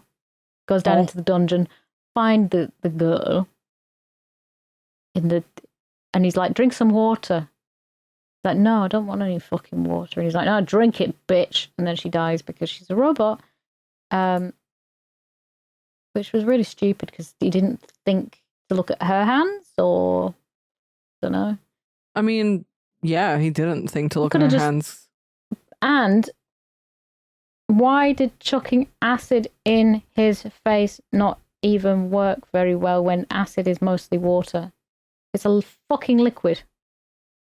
Yeah, I guess it just didn't sink to the core wiring, right? Or like enough, maybe, because he's quite... I mean, he did throw it on his face, but yeah, depends how deep the acid went. Yeah. Whereas she drank the water, so it went into her system, so to speak. Yeah. Whereas this guy was just, there was a lot of external damage as opposed to internal. Yeah.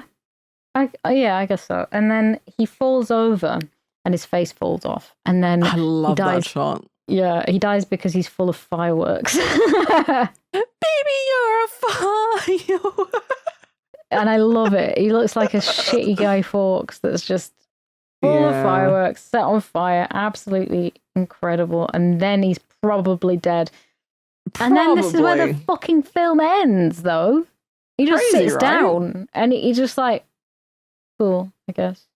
Yeah, everybody's dead. He doesn't show any emotion. No. Except for maybe exhaustion. Is exhaustion an emotion? Yeah, he just slowly walks up the stairs and slowly sits down on the stair. Yep. And then it just slow zooms into his face as he's like looking at the burning. And that's the end of the fucking film.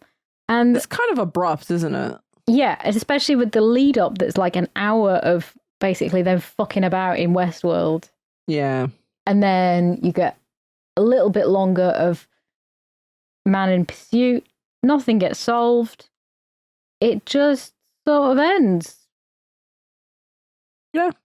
There you go. I mean, I kind of respect it in a way. It's like, a bit of action, bit of like, robots malfunctioning, and he kills the big bad one that was on a rampage, and Bob's your uncle.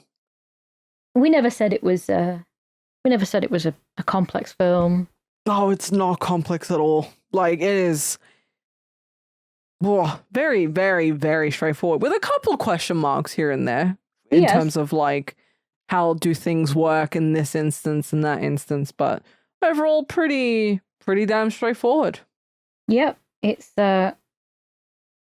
quite simple and stuff, and it's a good idea. And it was based on a book by Michael Crichton, who did Jurassic Park. Oh yeah.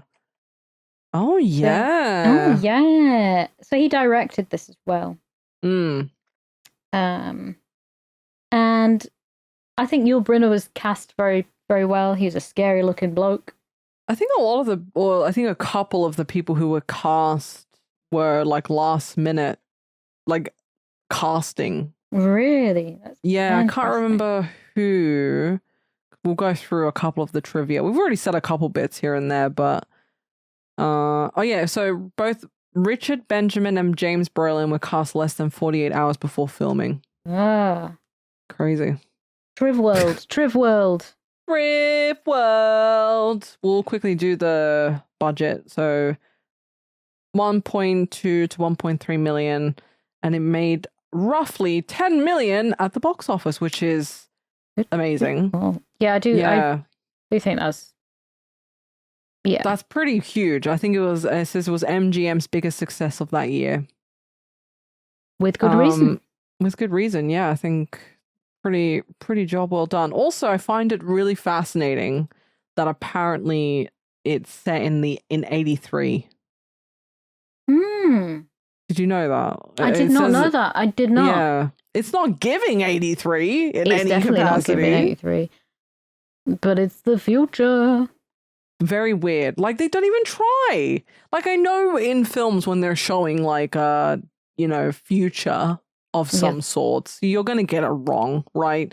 We've seen it so many times, especially when it comes to any sort of like cyber punk, like, oh, cars will fly and this is going to be like this and the fashion's going to be like this, and it's just the furthest thing. Yeah, but it's exciting. It's like, I like to try and figure out what we're going to get wrong. Yeah. So apparently it says the film takes place in 1983, but it couldn't look more 70s. Yeah. Which I find fascinating. Never mind. They tried. It tried a little bit, maybe. I think, because it's obviously in a different reality to our own. I suppose, yeah, that's true.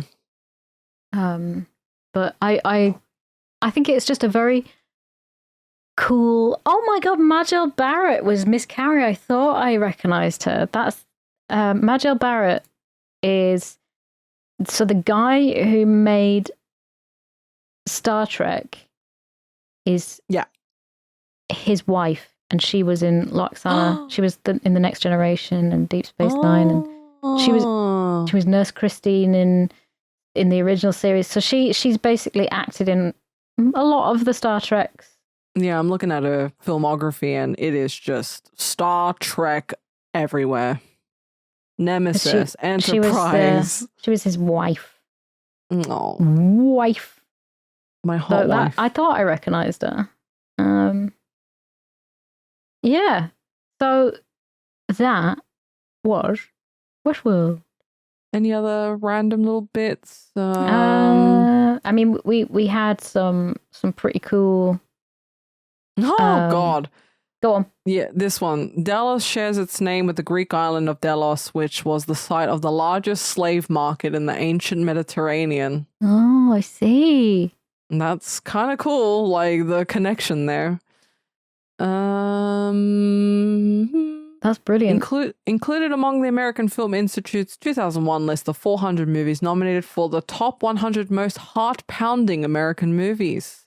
I mean, they were not as they were very excitable back then, you know.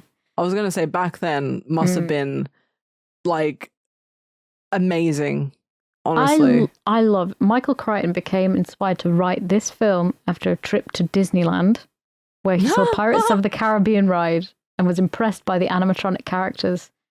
And the ride is mentioned in Jurassic Park when Malcolm says, when the Pirates of the Caribbean breaks down, the pirates don't eat the tourists. So it's basically the same thing.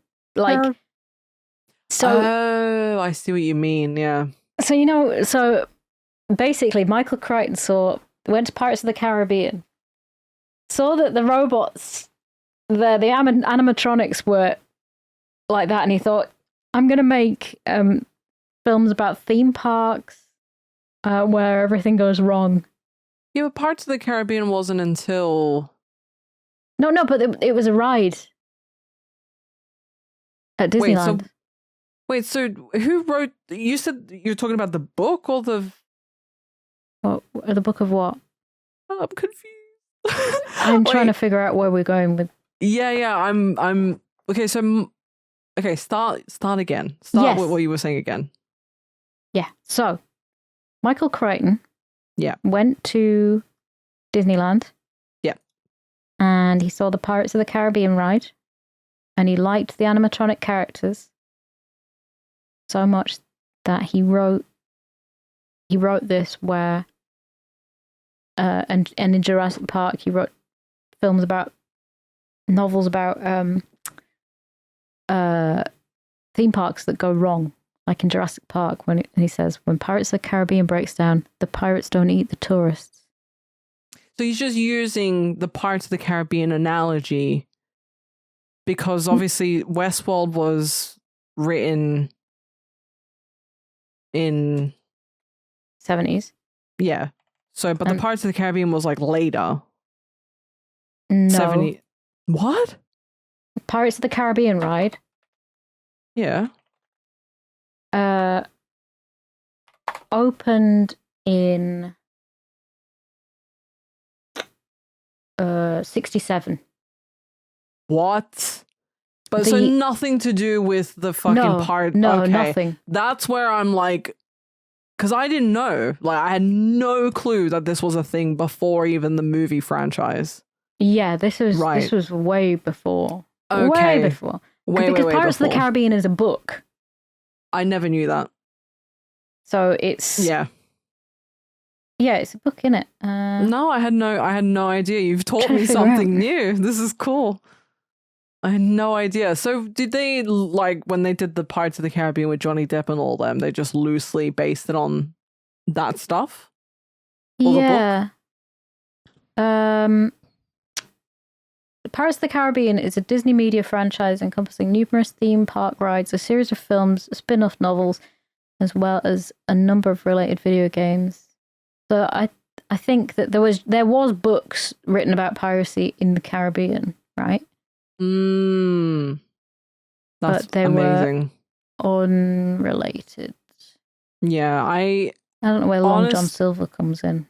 I honest to God thought that any and all Pirates of the Caribbean was in direct correlation to the film franchise. Yeah. That's pretty cool. Yeah, there you go. No idea. He went on that and was like, I want to write a film like this, except where everything explodes and goes bonkers. Yeah. No, it's like an amazing concept, honestly. Yeah. And I think executed like pretty damn well, especially for that time. And only in 30 days, which is even more impressive on top of that. Very much. Very much, yeah. So yeah, I'm reading about Pirates of the Caribbean now. I'm genuinely fascinated that this is a thing. Film, this the video West game. Indies, you know, and they're like, okay, let's make a ride. Cool. Golden age of piracy. So yeah, we mentioned about his eyes, which is very cool. I do like that. And I like the way that we've got an adjusted inflation for 2023, which was when this triv was written, which is $1,000 a day would be over $3,000 in 2023. We're in 2026 now, and it's over $7,500. Inflation is going absolutely fucking bonkers. It's fucking crazy. Like, because when I was thinking, 1,000 adjust for inflation, but then you think about the TV show and they're like, oh no, actually it's like 200,000. It's like, oh, okay. Sure, why not? I guess do whatever you want. But yeah, still crazy expensive. I I want like to know how what they did. Oh, one of them was a lawyer, right? So yeah. Well, I don't know what the other guy did. no. When the gunslinger robot is splashed in the face with acid, Yul face was coated with an oil-based makeup mixed with ground Alka-Seltzer.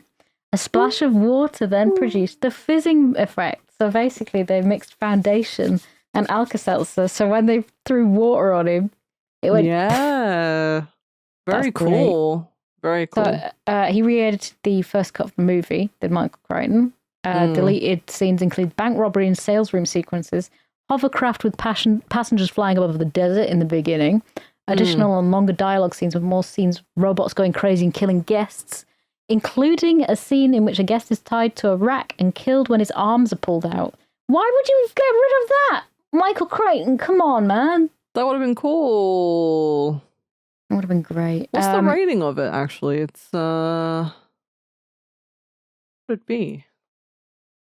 Westworld rating PG. They wanted the PG rating?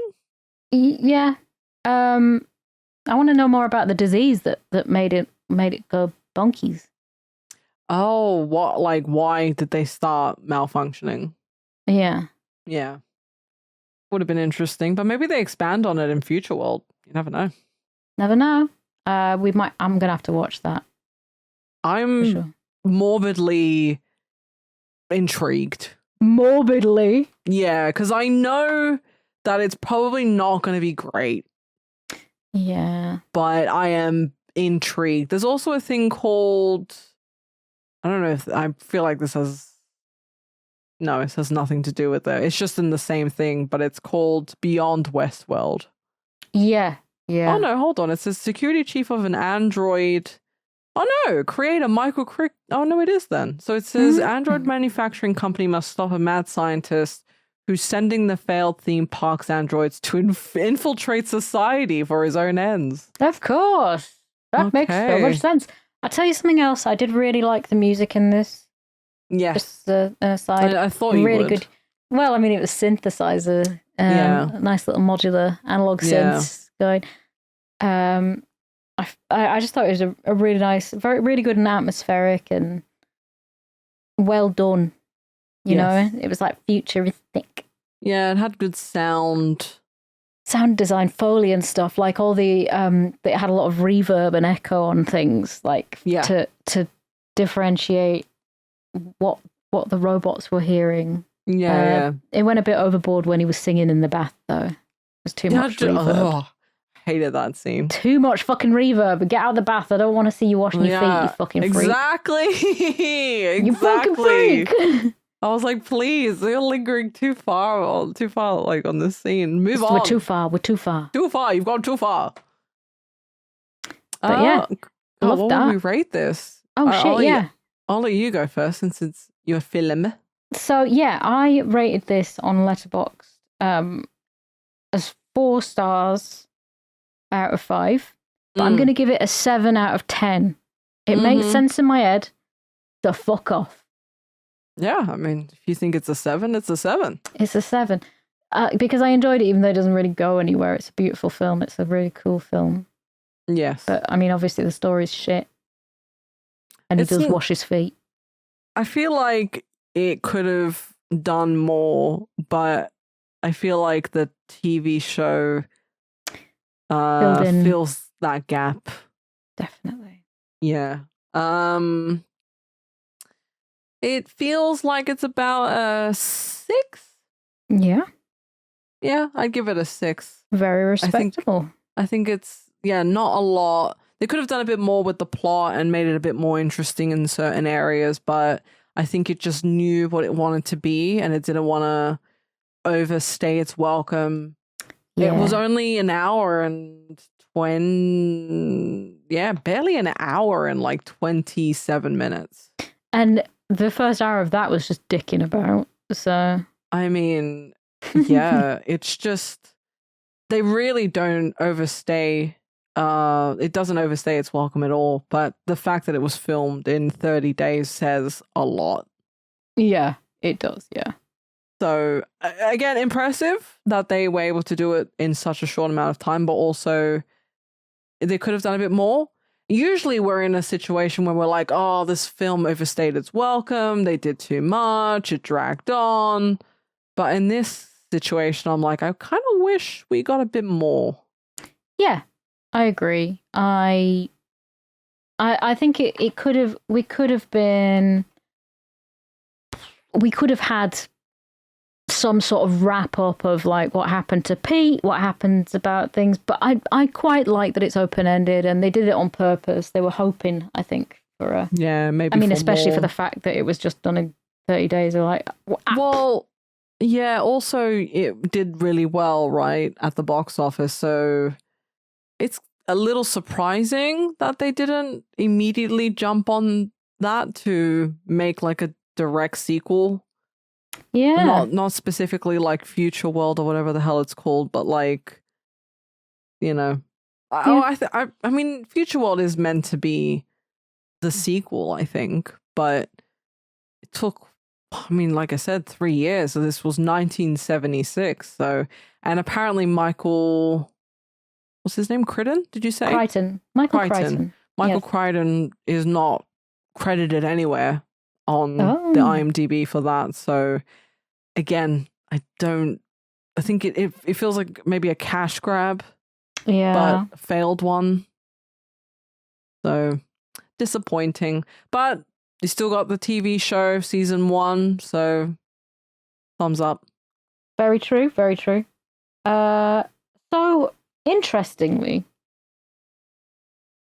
the next thing that we get to do. We could choose one of your films, G. No. No? We don't Everybody's had enough of that. We've had enough of your fucking shit. Yes. We've all had enough. We want to enjoy some films with our patrons. Literally the poster. We want to hear from you. We want my you. God, yeah. So we're going to take a film from your suggestions, and we had a lot of suggestions from people, and we've got a method of doing it. So I'd like G to shout out our patrons in the first place. Yes, so thank you to our, we do executive producer Giga Yompa shout out. So this is the top tier. Thank you, Smashy, Icky, Steve, Janky, Scott5877, I'm a Robot, Luck33, and Anki13. We appreciate you guys at the top tier. We appreciate all our patrons, but my God, Giga Yompas. Fucking lovely boys. Lovely boys. Lovely boys. I'm so grateful to all of you. You are absolutely amazing. Fantastic. I love you so much. You're so good. And we've got a list. Are they people from our? I don't know which tier. This is from the middle tier upwards. So right. There's Mini Yompa, Pog Yompa, and Giga Yompa. So if you're from middle to top, so Pog Yompa and Giga Yompa, you are eligible to comment on the post on the Patreon, and you can tell us a list of movies. So what we've done is the people who have given us their movies, I've compiled the list. Each movie has been given a number, and then we will roll the dice, and it'll land on a person, and then we'll roll the dice again, and then it will land on the specific movie. I'm excited, man. This is great. So if you are not a patron, or if you want to support us on the Patreon, it is www.patreon.com/yompcast. If you want one of your movies to be selected for us to watch and review, go check out the Patreon. Yeah, we'd love that, because we're after ideas, because we're kind of dense. Well, we've been doing, used to be you, me, and Simon, and then we switched to, we do my list of movies, your list of movies, but we still roll the dice. So adding the Patreon viewers lists feels like a nice third party way to have like a different set of like movies that isn't just from you and me. So absolutely. I think that'll be very fascinating, and because like when we're reviewing each of our movies, you have that in mind, right? Like Right. you have in mind like what you think about it, which we will be doing that, by the way. So if one of your movies from the listeners, if your movie gets chosen, We're going to reach out. we're going to reach out and we're going to ask you, why did you pick this film? And we're going to give that a read on the podcast. You don't have to, but, you know, if one of your movies does get chosen and you want to say a little something, you know, feel free. Definitely. We'd love that. So let's roll some dice. Let's roll some dice. So I have the dice. Are you happy for me to I am to so roll happy and for tell you the to roll. numbers? Yes, please. Okay. All right. So there are, so it's 1, 2, 3, 4, 5, 6, 7, 8, 9, 10, 11. So there's 11 people. So I'm going to roll that dice first. We have a 6. So that's 2, 3, 4, 5, 6. So Captain Grezza. Oh my God, Grezza. Now I know Grezza. Oh. Okay. Grezza has a similar taste in movies to me. Okay. But he's selected some. I'll read out some of the ones that he selected because Simon picked Black Dynamite. We didn't actually watch that one. Moonraker is a James Bond one. These are interesting because there's a big variety in years. Yes. So Grezza writes a lot of reviews on Letterboxd as well. Fab. So I'm excited to see what we get out of Yeah, Grezza. there's like 1969, there's 2009, there's 67, there's 70, Great. there's so many.